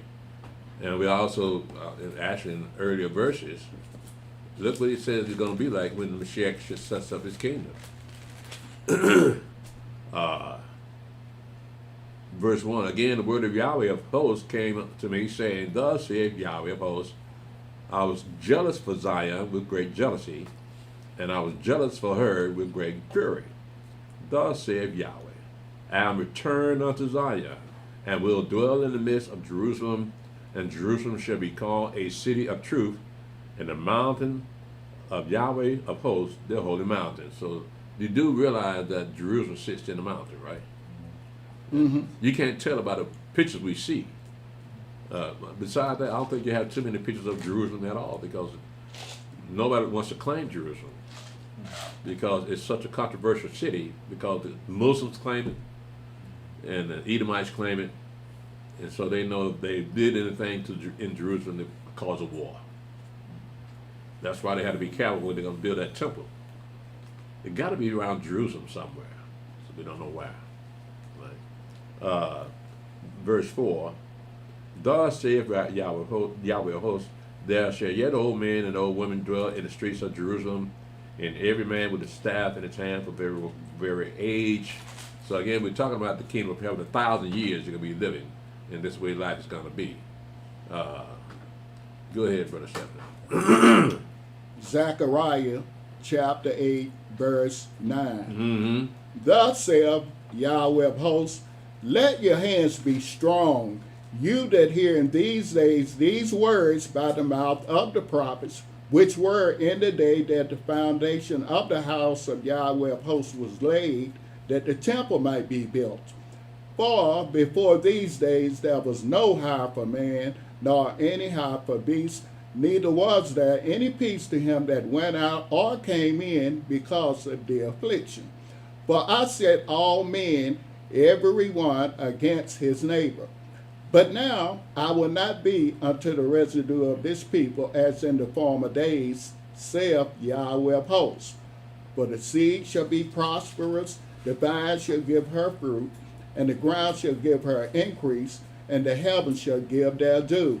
And I will cause the remnant of this people to possess all these things. Mm-hmm. And it shall come to pass that as you were a curse among the heathen, O house of Yehudah and house of Israel, so will I save you, and you shall be a blessing. Fear not, but let your hands be strong.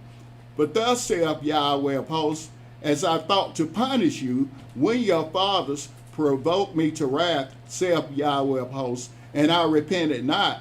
So again have I thought in these days to do well unto Jerusalem and to the house of Yehuda. Fear you not. Now, what he's doing is letting you know what your future holds, and that everywhere you go, you'll be a blessing. Mm-hmm. They'll want you to come into their land because they know you got them blessings around you. Keep hope alive, bro. Go ahead. Zechariah chapter 8, verse 16. These are the things that you shall do. Speak you every man the truth to his neighbor. Execute the judgment of truth and peace in your gates. And let none of you imagine evil in your hearts against his neighbor, and love no false oath. For all these are things that I hate, saith Yahweh. Mm-hmm. And the word of Yahweh of hosts came unto me, saying, Thus saith Yahweh of hosts, the fast of the 4th month, and the fast of the 5th, and the fast of the 7th, and the fast of the 10th, shall be to the house of Yehuda joy and gladness and cheerful feasts. Therefore, love the truth and peace. Now, what are these fasts for? Why are they fasting all these months, different months? You don't have the one time to fast. That's the Day of Atonement. Right. So why are they fasting so much here? Because it says, Thus saith Yahweh of hosts, the fast of the 4th month, and the fast of the 5th, and the fast of the 7th, and the fast of the 10th shall be to the house of Judah joy and gladness and cheerful feast. Therefore love the truth and peace. Why are they fasting so much? Anybody? More holy days? Those are not holy days. Those are 4. You ain't got but one day that's a holy day. That's fasting. Mm-hmm. Yeah, atonement. So, but they're fasting more than that.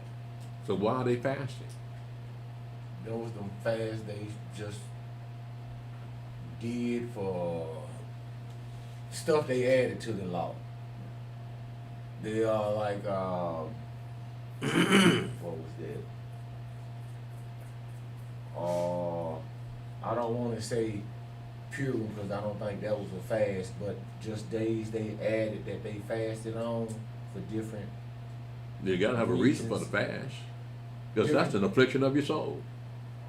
This was during what Medo-Persian Empire, right? Yeah. So there was different things they was going through while they just decided to fast. Right. And Because they were done they captivity made it to another nation. Mm-hmm. Right. So we're fasting about that. As a matter of fact, when the Mashiach rose from the dead, his disciples asked him, Master, will you at this time return the kingdom to Israel? So they had been in captivity all this time, so they were fasting back in these days. And so we look at the reason for the fast. This time it's about the Roman Empire.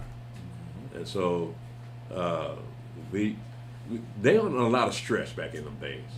We've been on stress for 400 years, so we kind of handle it a little bit differently. But that still doesn't keep us from keeping the Day of Atonement. Yeah. Or we may fast for somebody that needs prayer, Yeah. right? So you on their behalf you fast so that Yahweh can hear your prayer even more. Yeah. Yeah. We talked about that yesterday. Oh yeah. Yeah, different. Well, the question came up. We were talking about because the Muslims, I think the Ramadan start Thursday or something like that. I was telling them about their different, like how they do their fasting and how they eat, but Yeah. we do ours. It's just 24 hours, no water, no drink. And I said, but you, the question came out of. I said you can, like, if you going through something, get up in the morning, don't have nothing to drink, eat for a particular amount of time, 6-7 hours, maybe pray about it, afflict your soul, that can attribute to. I forget how that question came up. We were reading something, but we did discuss something to that effect, where you explained that fast. Okay. Those fasting. Yeah. So they understand then about the fast. Your students. Yeah. Okay. Mm-hmm. Yeah. Well, that's something they're not going to learn in public schools. So it's good for them to learn something, know something that the other children don't know about. Because they can't ask the children, do y'all ever fast? Right. You talking about my mom? Because you see, the Muslims, they all in the school system now, so they everywhere. So when that Ramadan come up, You know, they see theirs and everybody think, oh, they doing all this something special. You know, they like to be broadcasted. You know how the Muslims are. So they like to put it out there, and everybody look at them like it's somewhat special. You know. Yeah, no, man. That's so, they take it over one of these cities. I think it might be in Dearborn, Michigan. Oh yeah, they got that thing. Somewhere in Minnesota. They have prayer 5 times, prayer call 5 times a day, all day long, and they do it so that white folks can hear it too. Mm-hmm. You go down on 10th Street downtown by Georgia Tech, they got a big old, what they call it? The mosque. And they got you go down there, it's got the music. You be like, what the hell? And then you go see the mall, he said, oh man. Yeah, big old big ones. Well, that's what white folk get. It's their country. They was warned, don't let them folk up in here. They were warned back in the 50s. Do not let them people up in here. Mm-hmm. White folks. Wasn't it a law against having them come up in here? Yeah. What? There's a law against having Muslims up in here. That's right. Yeah. Wow. I remember that. Yeah. Because they knew what kind of people they were. But you let them up in here anyway. So who changed the law then? Was one of the presidents or? It had to be Congress. I think that was during the Immigration Act. The Immigration Act. And when, Immigration Act? Yeah, when Johnson, was it 64 or 65? When Johnson was in, he was in office. Uh-huh. I think go back to the 50s. But I know they had the immigrants come in from on Ellis Island in New York, but there was an actual act that was passed. I want to say it was in the 60s under Johnson. It might have been The Immigration Act. I think that's where it all started. That's when they allowed them to come back in? Because it was in duality with the Civil Rights Act also. Oh, okay. And that's when that Civil Rights Act got watered down, when they started allowing other types of people coming in to ingratiate themselves into the Black People's Civil Rights Act. I think that's around about the same time, if I'm not mistaken, and Immigration Act. I want to say 64, 65. You would think that their own black politicians would watch out for them. They did that deliberately. Huh? That was deliberate. Yeah. To water down that movement. So now that's why you see the after effects of it today, like Black History Month now, right? But they talking about, well, they got to include everybody else that was disenfranchised. These are all black people. Like everybody that was oppressed, we want to come under one umbrella. I mean, we didn't see it back in them days, right? Right. We see it now because of the book. Mm-hmm. But we made the biggest mistake in the world, allowing the people to get away with that stuff. So it took Trump to let black people know that 14th Amendment was just for you. Mm-hmm. Not for these other people coming here having them birth babies, coming here illegal and bad children. Now the children are automatic citizens. The birthright. Birthright people. Act. Didn't that come under Obama? I've been here longer than Obama. The birthright. Okay. Yeah, it's a shame. The more Talk Trump about it more. tried to stick his hand out to black people, they bite it off.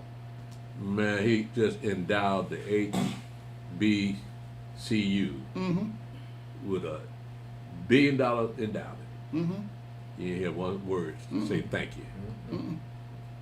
Ungrateful as I wouldn't have gave him nothing.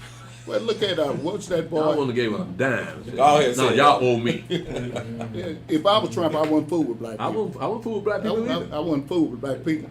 Now look what he did with it. And I know you got to finish off your classes. LeVar Ball, the boy got them kids. Yeah, One of his boys, along with 2 other boys, you remember when they went over to China? yeah. And they started facing something. And no, they stole. They Yeah, they were stole. shoplifting. Yeah, shoplifting. I'm thinking about that white boy, but they shoplifted. And they got them and put them in jail. And they supposed to be in jail probably till they get 70 years old, right? Mm-hmm. Well, Trump got in contact with one of those politicians, whoever, and they let them boys come back here, right? Right. And they asked the old man, they say, aren't you going to call Trump and issue apologies? He said, I owe him a damn thing. I owe Trump that. Your boys, they keep the law to the letter over there. stealing and all that. And Trump just called. The boys came back over here. That's our own damn thing. Let's And see, I that- won't fool black people. Yeah, white folks, if you watching, don't mess with black folks, okay? Leave black folk alone. Right. Real ungrateful. Let's go ahead and finish this up, Sam. Zechariah chapter 8, verse 20. Thus saith Yahweh of hosts, it shall yet come to pass that there shall come people, and the inhabitants of many cities. And the inhabitants of one city shall go to another, saying, let us go speedily to pray before Yahweh, and to seek Yahweh of hosts. I will go also. Yea, many people and strong nations shall come to seek Yahweh of hosts in Jerusalem, and to pray before Yahweh. Thus saith Yahweh of hosts, in those days it shall come to pass that 10 men shall take hold out of all languages of the nations, even shall take hold of the skirt of him that is a Jew, saying, we will go with you, for we have heard that Elohim is with you. Now, are they doing that now? Of course not. Why would you put your trust in people that they don't even trust each other? You know black people ain't got their act together, man. So you understand why white folks don't want to come around you. But in here, everybody want to come around you when the kingdom of heaven is set up. Why? Because all those curses will be taken off of us, and all that reproach will be taken off of us. Y'all put that reproach on us, He put those curses on us. And so He's showing us that you got a better day coming, that people actually want to come around you. And so we're glad for that, but we have to keep in mind the severity of what our father did to get kicked out of the land. So you can't blame Yahweh because He warned them. This was going to happen. You didn't keep my commandments. Yeah. And it made me think, after you read that verse at 23, 22 and 23, when we start talking about verse 19 about fasting, and you got those nations coming up in there, like Yahshua said, some prayers you can't go without fasting. So I can see why, if you got all those many nations coming up and grabbing the skirt of 10 people, so you praying for all these people, some prayers probably will need, and I guess you will have to fast. Well, yeah, but consider this. You're in somebody else's land, and they got somebody in the house sick, and all you got to do is show up at the door, and they feel better. I'm looking at it like that. Everywhere you go, something good's happening to somebody. So they'll want you in their land all the time because just your presence is a blessing. Just you being there. Look at America, most powerful country in the world. We're the reason why. Yeah. So again, you look at the blessing that Yahweh gives us because we are the seed of Abraham. People are going to want you in their land. They may even give you a house. Be like yourself, give you a house and a wife. But y'all don't have to worry about that. But forgive me. I was speaking spontaneously. It's gonna come up again. Let me see here. I think we can make it through chapter 9 if we start at verse 9. Because the previous verses had already happened. I'm talking about the Philistines and all those people. So after the Babylonian Empire, you hear nothing about the Philistines anymore. Right? So we're going to pick this up at verse 9. Zechariah 9, verse 9. Rejoice greatly, O daughter of Zion. Shout, O daughter of Jerusalem. Behold, thy king cometh unto thee. He is just and having salvation, lowly, and riding upon an ass, and upon a coat, the foal of an ass. So we know who that's referring to, right? He's fulfilling what is written about him in Genesis 49, verse 8 to verse 11. So he would come in Jerusalem. That's already happened with the Mashiach. We haven't had anybody else do that since then.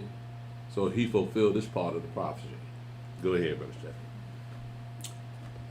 Zechariah chapter 9, verse 10. And I will cut off the chariot from Ephraim, and the horse from Jerusalem, and the battle bow shall be cut off, and he shall speak peace unto the heathen, and his dominion shall be from sea even to sea, and from the river even to the ends of the earth.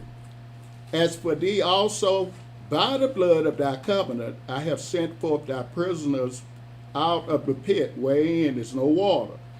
Turn you to the stronghold, you prisoners of hope. Even today do I declare that I will render double unto thee when I have bent Yehudah for me, fill the bow with Ephraim, and raise up thy sons, O Zion, against thy sons, O Greece, and made thee as the sword of a mighty man.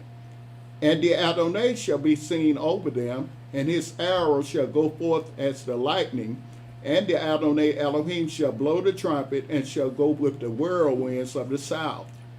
Yahweh of hosts shall defend them, and they shall devour and subdue with sling songs, and they shall drink and make a noise as through wine, and they shall be filled like bowls, and as the corners of the altar. And Yahweh their Elohim shall save them in that day as the flock of his people, for they shall be as the stones of a crown, lifted up as an ensign upon his land. For how great is his goodness, and how great is his beauty. Grain shall make the young men cheerful, and new wine the maids. All right, Stephen, I'm going to stop right there and open the floor for questions. Does anyone have any questions before we dismiss? Your class. No questions? Not yet? Yeah, you know, El, as we keep reading, it does make you wonder, like, how did the other camps believe what they believe when all the way from Genesis all the way through where they're talking about bringing Israel back to the land. Every chapter, every prophet, all of them, that's all they talking about, bring Israel back. So why would you even think that you gonna be here? You got to remember now, we're not alone in the world. We got different spirits out here. Yeah. Mm-hmm. Right? So y'all can have the spirit take you anywhere you want you to take it. And you believe it in all your heart that is right. Mm-hmm. So you can't argue with the spirit. Yeah. So we look at Yahweh gave us a blessing in putting it, let us understand what this book is saying, and then realize that America is not our home. It never was. They're like slavery never happened. Right. So I mean, if you were here first, how did you get enslaved? In your own land. They said that This is your ships- land, and you don't have slaves- none of your faces on the currency. No, not even on the pen. See? And it's brown. You know, it's just so ridiculous that you think that you were here before anybody else. You ain't got no proof. You can't use our book to prove it. But that's what's out there. To let you know. They don't realize that they set themselves up to be killed. Because if they stay here, they're gonna die. Well, let me see what's on chat.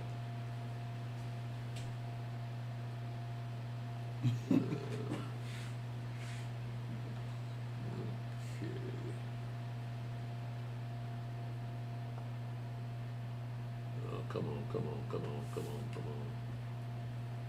Why does this do that? What's it doing? It start backing up. Here you go again.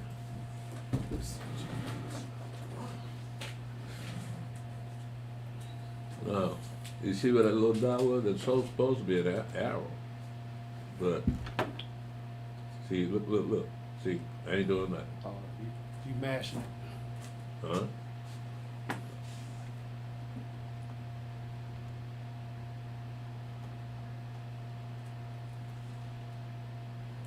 Okay, if you mash it, if you mash I this, mash it. you mash this mouse, I gotta mash it like that. see it'll take off.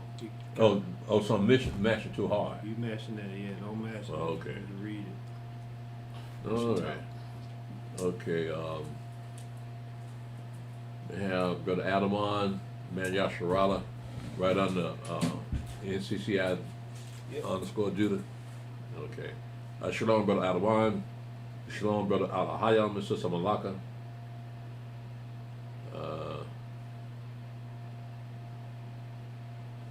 Shalom, Sister Wanda M. Shelton.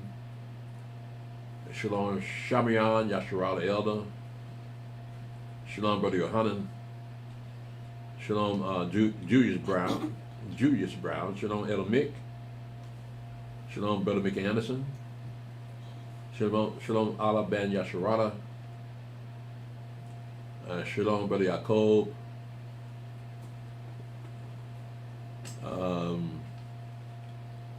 Allah Ben Yasharala, can you explain the book of Galatians? Not right now. That's a book. We did not the door. I mean, give me an example of what in the book of Galatians you don't understand. All right, if you begin in chapter 1, just start there, or whatever chapter, what verse, what about it you don't understand? It's a letter that Paul wrote to the people that lived in Galatia, those people that believe in the Messiah. That's I can give you that, but as far as breaking it down, yeah, we're gonna have to have a little bit more time to that. And besides that, that's not part of our prophecy class. I could do it, but I would like to stay on point in the prophecy class. So, Shalom, Elder Tobiah. Shalom, Angeline Rowe. Shalom, Brother Abraham. Shalom, Sister Rachel by Israel. Shalom, Clarence Marks and Sister Yolita. Shalom, Brother Eliyahu being Israel. Shalom, Gregor Rucker. Shalom, Kevin Burtz. Shalom, Sherelle Yasharala. Can you explain the books Ephesians and James? I can't do it like that, dear. When we talk about prophecy, yeah, I like to stay on point with prophecy. This is a prophecy class, and plus the question is so broad range. I don't understand how can I explain two books? I mean, Ephesians is just a book to the Gentiles that lived in Ephesus. That Paul wrote, the letter to the people in Ephesus that believe in the Mashiach. And James spoke mostly to the Hebrews about how they're supposed to carry themselves without pride and looking out for those that are in poverty. So James is one of the disciples of the Mashiach, and Paul is one of the apostles to the Mashiach. So again, that book of Ephesians is actually a letter by Paul that he was writing to those Gentiles actually that believe in the Mashiach. Shalom, Kimberly, Israel. Was James Yahshua's brother? Was that? We have several James, so it's hard to pick out one because we got that James in Acts chapter 15 that said that we don't put the law on the Gentiles, but they'll stay away from pork and all that. Then we got James, that son of Zebedee. I think he was killed. His brother John, he didn't get killed. I think he got killed. You got James. They say that James, the book of James, is by James the Lesser. I don't know what that means, but that's like I said, they got about 7 James up in here. Yeah. Shalom, Kimberly, Israel. Shalom, Brother Benaiah. Shalom, Brother Yohanan.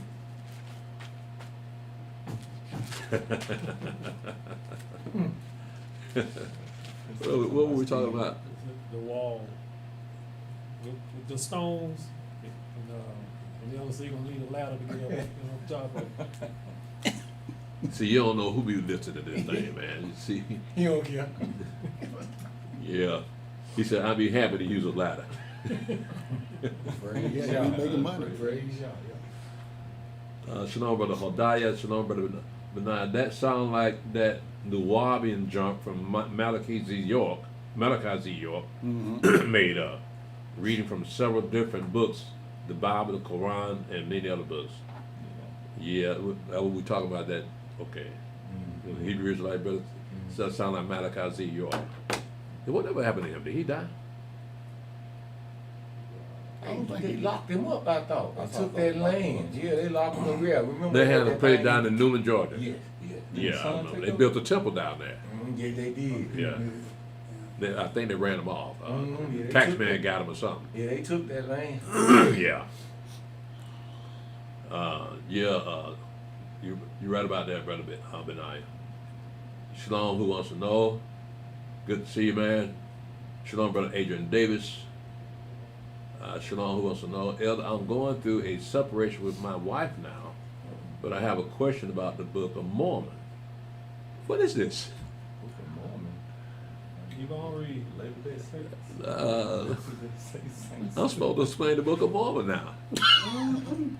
Galatians wasn't enough. Ephesians wasn't enough. Nah, and James wasn't enough. Now I got to break down Mormons. Well, I believe that's a compliment. Yeah. Because they actually think I know. Now, I don't know let's see, is it a part of Israelite books because there is a camp that teaches that? that coming from? There is a book. No, they shouldn't have the Book of Mormon in among them, my brother. That's specifically a white religion. It was meant for white people. I think the Mormons don't believe that black people should go to heaven. That's right. Yeah. When they first got started, they didn't believe black people could be saved. They said Right. you black, you couldn't be saved. Yeah, you might want to Google that. Who wants to know about the Mormons and what they believe? Because I really haven't. All I got is different excerpts from it saying that they looked at black people as beneath them, and they couldn't be saved. They weren't going to heaven. But that's about all I know about them. See, the seal portion that they teach also saying it is our records also. No, are all white people Edomite? No, they're not. Because you look at the Edomites, they hate white people.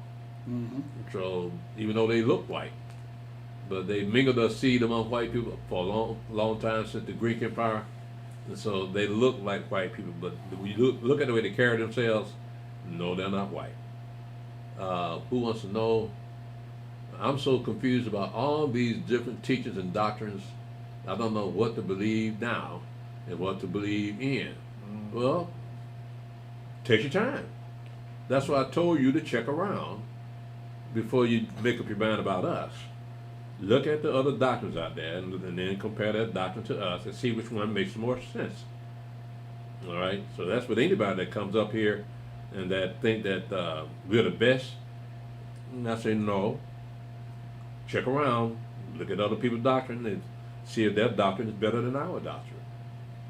And that way you'll make sure. So you ain't got to rush through this thing. We're just letting you know, be careful who you align yourself with. So the fact that you don't know what to believe now means that you forgot what we taught you already. Shalom, Malachi, Brother Malachi Israel. Shalom, Dun. Shalom, Brother Roosevelt Petrie. Shalom, Sister Nava. Shalom, Brother Malachi. When I first came in the truth, I was watching Pastor Dowell, UNIC, and a bunch of others. My wife, Tamika Woodears, said, watch this elder. From the first time I started watching you, you resonated with me out of everybody I had seen. Because you never switch up the name. It was Yahshua and Yahweh always, and I like that. 4 years later, Yahweh get the glory for you. Thank you.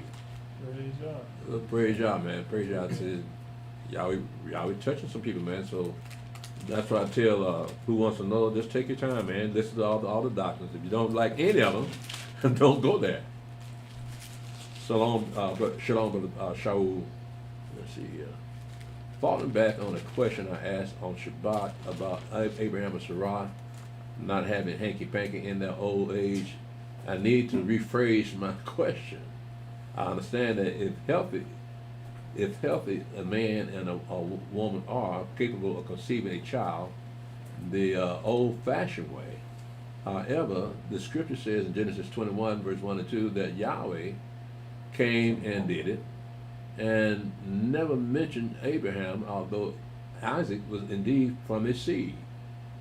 My question is perhaps beyond the surface that Isaac's birth is perhaps similar to the Messiah's and possibly a foreshadow of the Messiah as in Genesis 22 verse 1 and 2.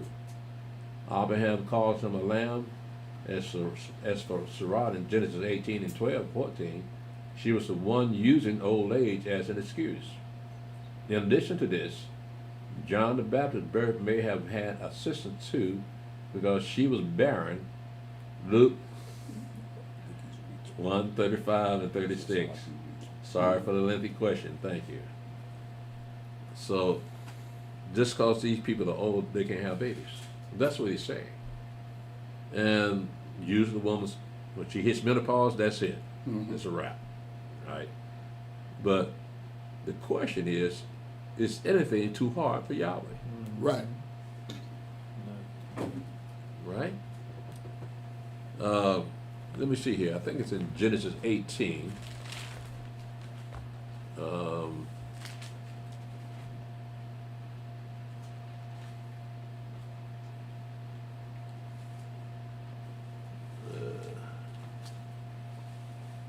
Verse 13, Genesis 18, verse 13, it says, and Yahweh said unto Abraham, wherefore did Sarah laugh, saying, shall I of a surety bear a child which am old? Is anything too hard for Yahweh? At the time appointed, I will return unto thee according to the time of life, and Sarah shall have a son. Now, it sounds like you want to equate Yahweh with someone that's flesh and blood, or an angel that's flesh and blood. No, this only happens on flesh and blood people. Angels cannot impregnate nobody, and angels cannot have babies. So the point I think you're trying to make is, what you should be making is that Yahweh put in Abraham to have sex with his wife, so Yahweh strengthened Sarah that she can have sex. That's all that is. So Yahweh still get the glory. That's what I'm saying. Even though man did it, Yahweh still get the glory, because he's the one that can cause you to be born or cause you not to be born. So Yahweh's in control of all this, but he didn't participate in it. He moved you to do it. What are you going to say? Well, I heard him ask a question yesterday. I think it sounds like when it says about Mary, about the Spirit coming upon her, like you said at verse 21, he trying to making it sound mirroring that verse 20 and chapter 20, Genesis 21 about him. The Holy Spirit came unto Sarah. It doesn't say it just say it came upon her. Right. That's all. And so he brought it thinking like, okay, it's the same as Mary did. The Spirit came upon her, and she became with child. But it didn't say anything about it. Just said the Spirit came upon her, and then she conceived a child. And so they're saying that the angel impregnated Mary. that's what he probably thinking, because it sounds similar. I ain't saying it's exact. So that word. It sounds similar. Similar. So he's saying that an angel impregnated Sarah? That's what he said. No. Angels cannot have babies. No, he's saying because it said it'll take the seed, take the similarity and the seed from the Mashiach to. He's saying that the angels carry seed in, isn't he? No. If the angel impregnated Mary, then the angel must have seed in him. I think what you said was correct, because he's saying yes, that's it. Yeah. With the Abraham seed. Yeah. So what now? I think what you explained was the correct way, because he said yes, that's it. That's it. Yeah. Keep that in mind that Yahweh still get the glory, whether you have a child, a son, or a daughter. You still, that is something from Yahweh to you. He allowed that to happen. Now, as far as the flesh is concerned, that had to be included in the process of you having a baby. So angels don't lust after flesh and blood women. But part of marriage is to legalize lust. Rather put it that way. So the angels don't bear seed because the seed of man has blood in it, right? Angels don't bleed. They're eternal beings, and so there's no need for them to have any blood in them, seed in them. But again, they can make you, they can move you to go ahead and put seed in that woman, right? So that's working on your mind. Now you ain't doing nothing but reacting to what's working on your mind. So, but yet Yahweh says, "I did that. You give me that glory, because I put it in your mind to do that. Because I told you, Abraham, that you're gonna have a child. So I'm putting it in your mind to go and do it with her. So what I told you would be correct, right? He still get the glory. Yeah. So I understand, my brother, but let me see who brother, brother Shaul. I thought that was still brother Malachi. Okay, brother Shaul. Yeah, I understand, brother Shaul, but again, angels, look at the nature of angels. You see that the angels do not carry anything to impregnate nobody, but they can move you to impregnate somebody. It still took them 9 months too, huh? Yeah. You think if an angel impregnates you, that baby come right out. But no, it still take 9 months. What kind of angel is that? Well, the thing of it is, too, looking at the man, it's been proven today, a man can have kids in his 70s and his 80s. Thanks for letting me know that, Steve. Yeah. I'm saying if he got a younger woman. Well, that's what I'm talking about. That's the men that want to have babies, they can always get a young girl. Yeah. Yeah. What's her name? When Abraham married what? Keturah. Yeah. Now, he over 100 years right there, right? Right. How old you think Keturah was? She wasn't 100 years old. No, she's a young girl. And she had what? 6 boys. Yeah, and they had children. So she may have been in her 20s or No, she was before the wall. think She 10. was before the wall. Wait, come They have back. that many babies? Yeah. Yeah, Come back what you said. They try to limit Yahweh. I know, bro. Yahweh can't do this and he can't do that. Yeah. So that's their own mindset of what they think Yahweh's about.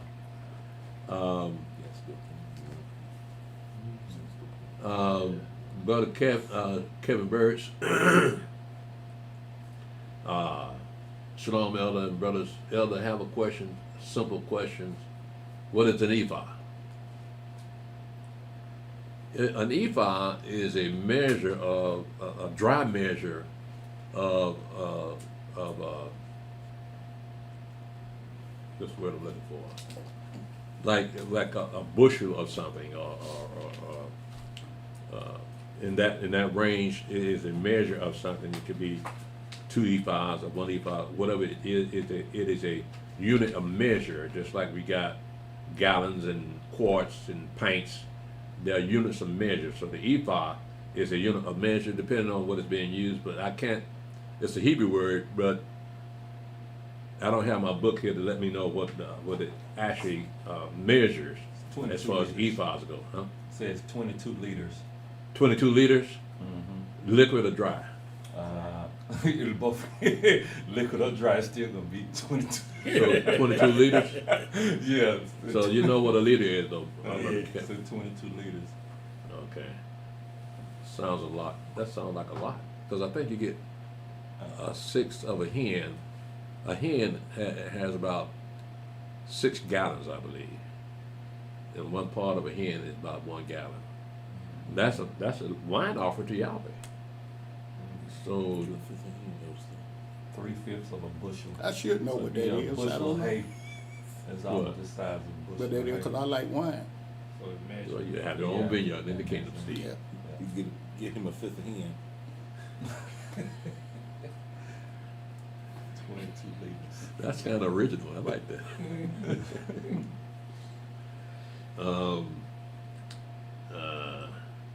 So that's about the best I can do for you. How many liters is it? 22. 22 liters. All right. Shalom, Sister Tamikia, Yisrael. Shalom, Brother Yirmiyahu. The saying, we never wanted to leave Egypt, but not one of us was left in there. Sound familiar, what they doing these days. Yeah. Shalom, Elder Hezekiah. Praise Yah. Shalom, Darrell Simmons. Shalom Jerry Porter, Shalom Mikael, Shalom Elder Priest. In Genesis 1, 3 through 4, can you tell us what that light is? Is it related to the light in John 12 and 46, in Colossians 1 and 15 through 16? You're talking about Genesis 1, 3, and 4. It said, let there be light, and there was light. Is that the one you're talking about? I believe that should be it. Let's see, 3 and 4. Elohim said, let there be light, and there was light. And Elohim saw the light, that it was good. And Elohim divided the light from the darkness, and Elohim called the light day, and the darkness he called night, and the evening and the morning were the first day. Now, the question is, tell us what that light is in 3 and 4. Is it related to the light in John 12 and 46? I say, is that the one he say, no, that's not, I'm the light of the world. Let me see what he said.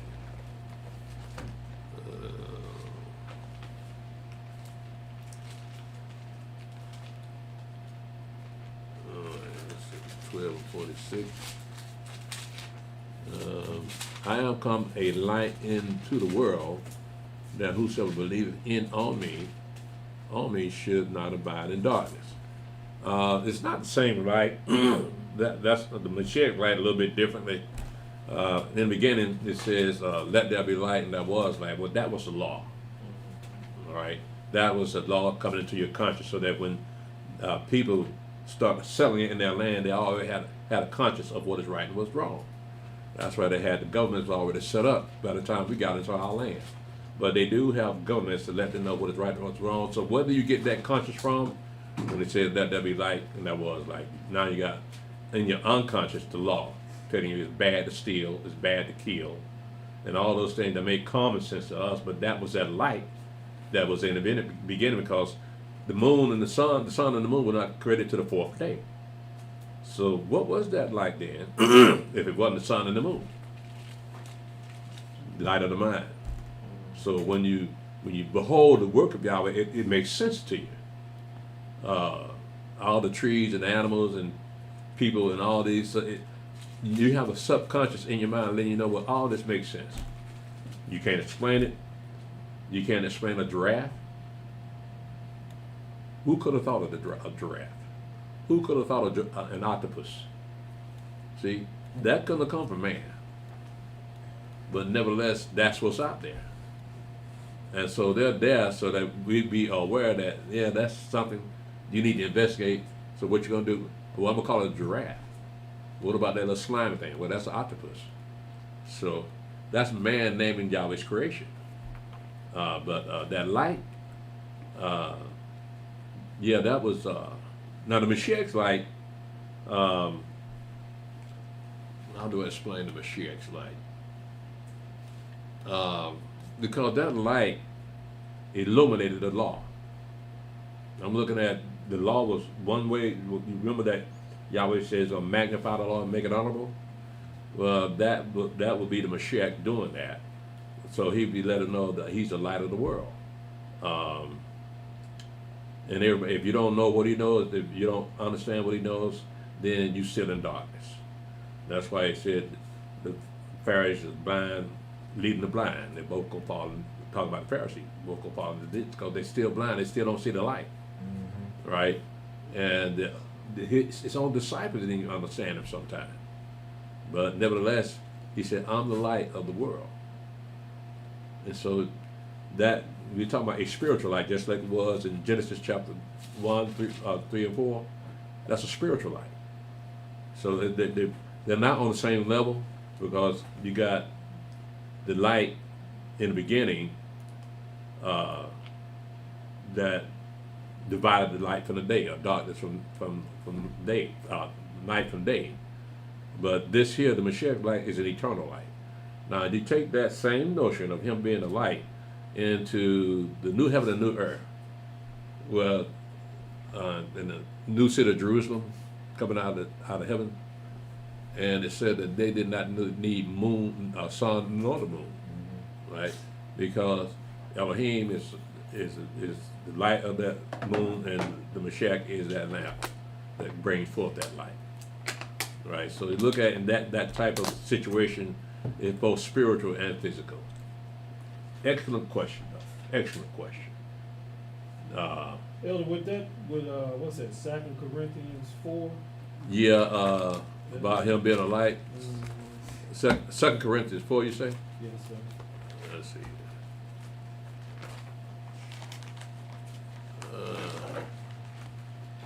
For what? 6, 6. 6. Yes, sir.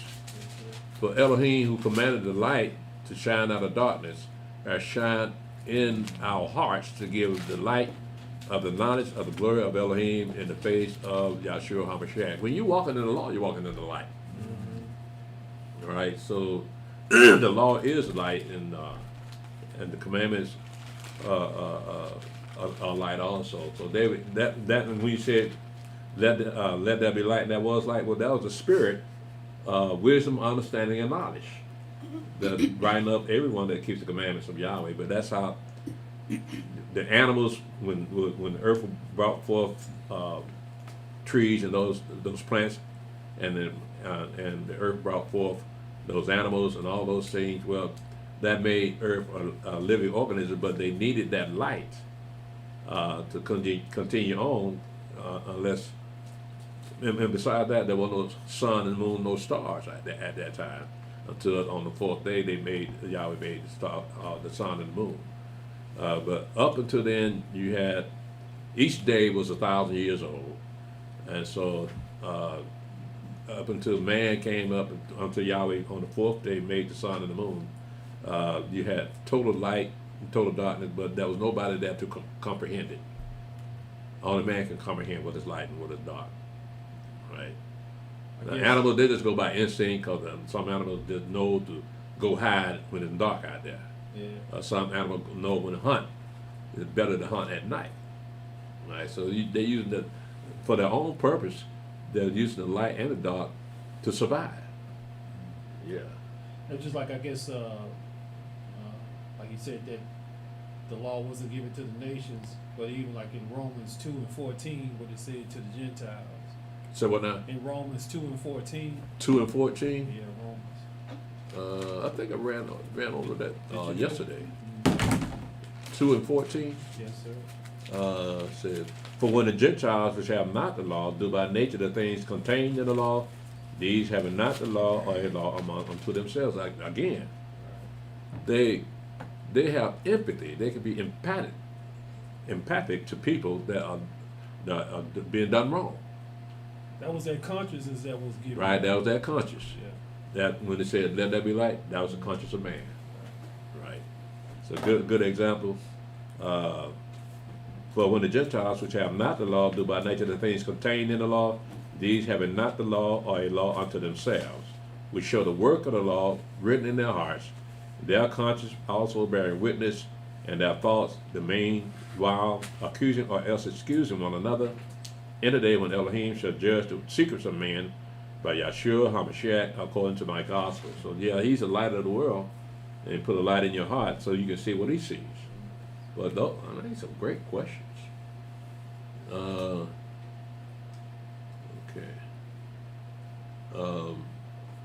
With Abraham seed. Yeah. Tamik Shalom, Tamikia, Yisrael, Shalom Elder, and my husband Malachi and I are coming to get baptized soon. Y'all with it. Tamika Woodiers, but my name shows different on YouTube. Okay, I see. Brother Malachi and I in Mexico. Stone Mountain, my brother. Lee, did she miss out on something? Stone Mountain, my brother. Okay. I think she said Stone Mountain is where her brother lives. Oh, Stone Mountain where his brother lives, and she's in Mexico. Yeah. I want to. She's been here before. Been online a long time. Who? Tamikia? Yeah, they can follow. Oh, it's Tamika. It's not Tamikia. Yeah. You know, she said YouTube messed it up every time she put it up there. Okay, I'll be glad to have you, my dear. Let me know ahead of time so we have the baptismal pool prepared for you. Otis can get baptized same day. Who? Otis, Tamika. Steve, we need an interpreter when you speak in tongues. Right? So I didn't understand a word you just said. Did y'all? Otis, did you hear? You understand what he said? I heard it. No, you don't. No. Otis. Interpret it for me. I ain't been met with that. So he coming from Mexico or New Mexico? Torah Talmud. The question is Elder Stephen okay? I didn't. Hey, it's in here, Steve. I'm saying, what way? He said, are you okay? I guess she was out last class. Okay, that might have been it. Who's that? Somebody named Torah Talbot. Oh, okay. I hadn't seen him before. Shalom Morning Crisp. Shalom, who wants to know, speaking of the law, can we keep all 613 of the laws? Well, let me ask you this. How do you know it's 613 laws in the Bible, in the Torah? Well, I got news for you. Mm-hmm. There are not 613 laws and commandments in the Bible. That is something that Esau came up with. So the Spirit moved me to understand if Esau came with it, it's suspect. So I had Brother Hanok check it out for one of his deacon classes. I think he came up with 321 laws and commandments that are actually written in the Bible. So just to set you on the right path, my brother who wants to know, there are not 613 laws in the Bible, there are only 321. Do not trust anything Esau says when it comes to the Bible. He said, sorry, my brother lives there in Stone Mountain. We have been following you a while now. Praise Yah. Well, again, let me know ahead of time, and we'll go ahead and get that pool ready for you. Baja California, Mexico, not New Mexico. Well, you got three things going on here. You got Baja California, Mexico. Is that which one is it? Mexico, California? The Baja is in Mexico, right? Or is it in California? Y'all don't know? Baja sound like Y'all it's more college California. educated. Ninth grade, I told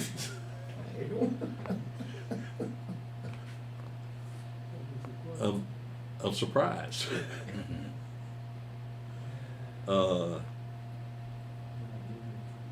Praise y'all, brother. Brother, who wants to know? Well, I guess come on, get a chance when you get a chance. Come on back over here, man, and check us out some more. But I'm glad you're watching our Bible study. I hope you're watching our Sabbath service. We got again tomorrow night. We got a new moon service. So keep up with us, my brother. Good to have met you. I wish you well. I hope you come back soon. I don't have anything after who wants to know. It borders California and Arizona. Baja is where? It borders It borders California and Nevada, Arizona. Arizona. So if it bordered that, then what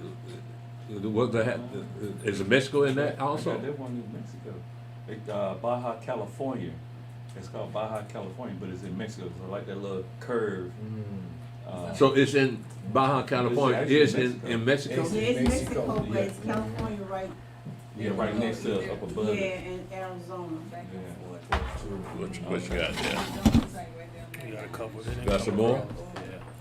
Go all the way down. It shares the Give me northern your, border mouse. with California and Arizona. Yeah. Get your mouse. Right? Oh, they got them. Oh, this ain't over. I ain't got over. Ocean and everything out there. Yeah, the Pacific Ocean. Okay. The Pacific Ocean is to the east Go and the down Gulf to, of California. Okay. Cujo Gooding. I ain't did him yet, have I? No, it's cool. I go up to David Reed. David, right? Yep. Shalom, brother David. That's something like, Shalom, sister Naraya. Shalom, Cujo Goody.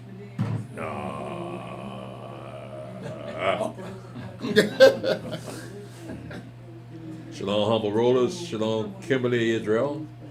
Shalom, who wants to know? Okay. Elder, I'm going through. Okay, we read that. So go to the next one.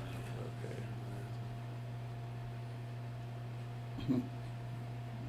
You want this?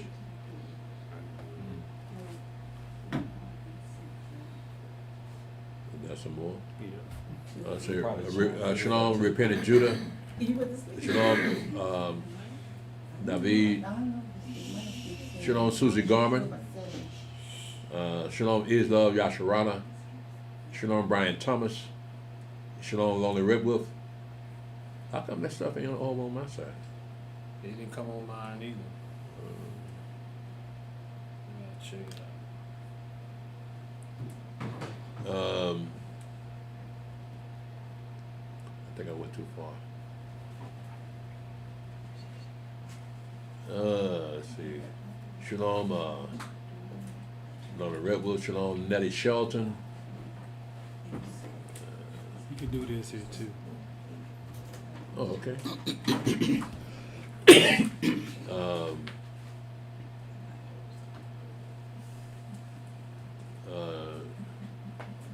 Shalom, Brother Akia and Elder Eleazar.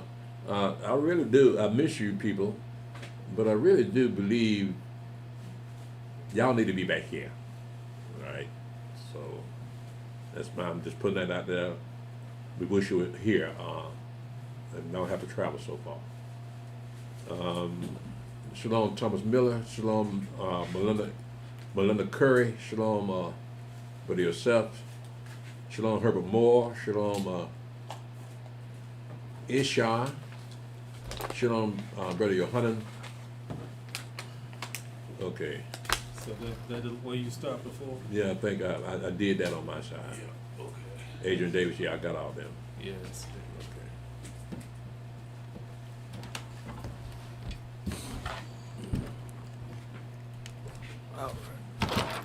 Okay.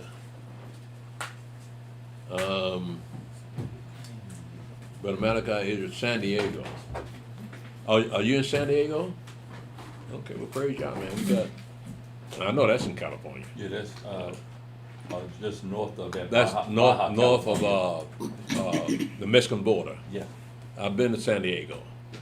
You remember that big hotel with the big red roof on top? We stayed at that bad boy one time. Yeah. Who that? You and your wife? Yeah. We can have some money then. Yeah, you put staying out there.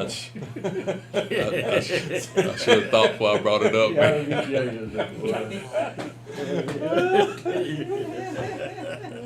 He like, Y'all- yeah, they don't see- tell the whole story. See y'all laughing at the broken heart. See, that's why you're over here in captivity now. I'm gonna stop here. Let me appreciate that, Brother Malachi. We're gonna go here. Thank y'all for joining us, Facebook and YouTube. Join us for our New Moon service tomorrow night, and we have our sisters.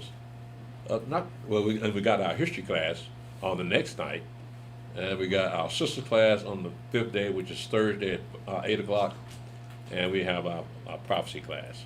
I mean, not our Shabbat service on the 7th day. All right, I'm gonna go ahead and close out Facebook again. Thanks for joining us.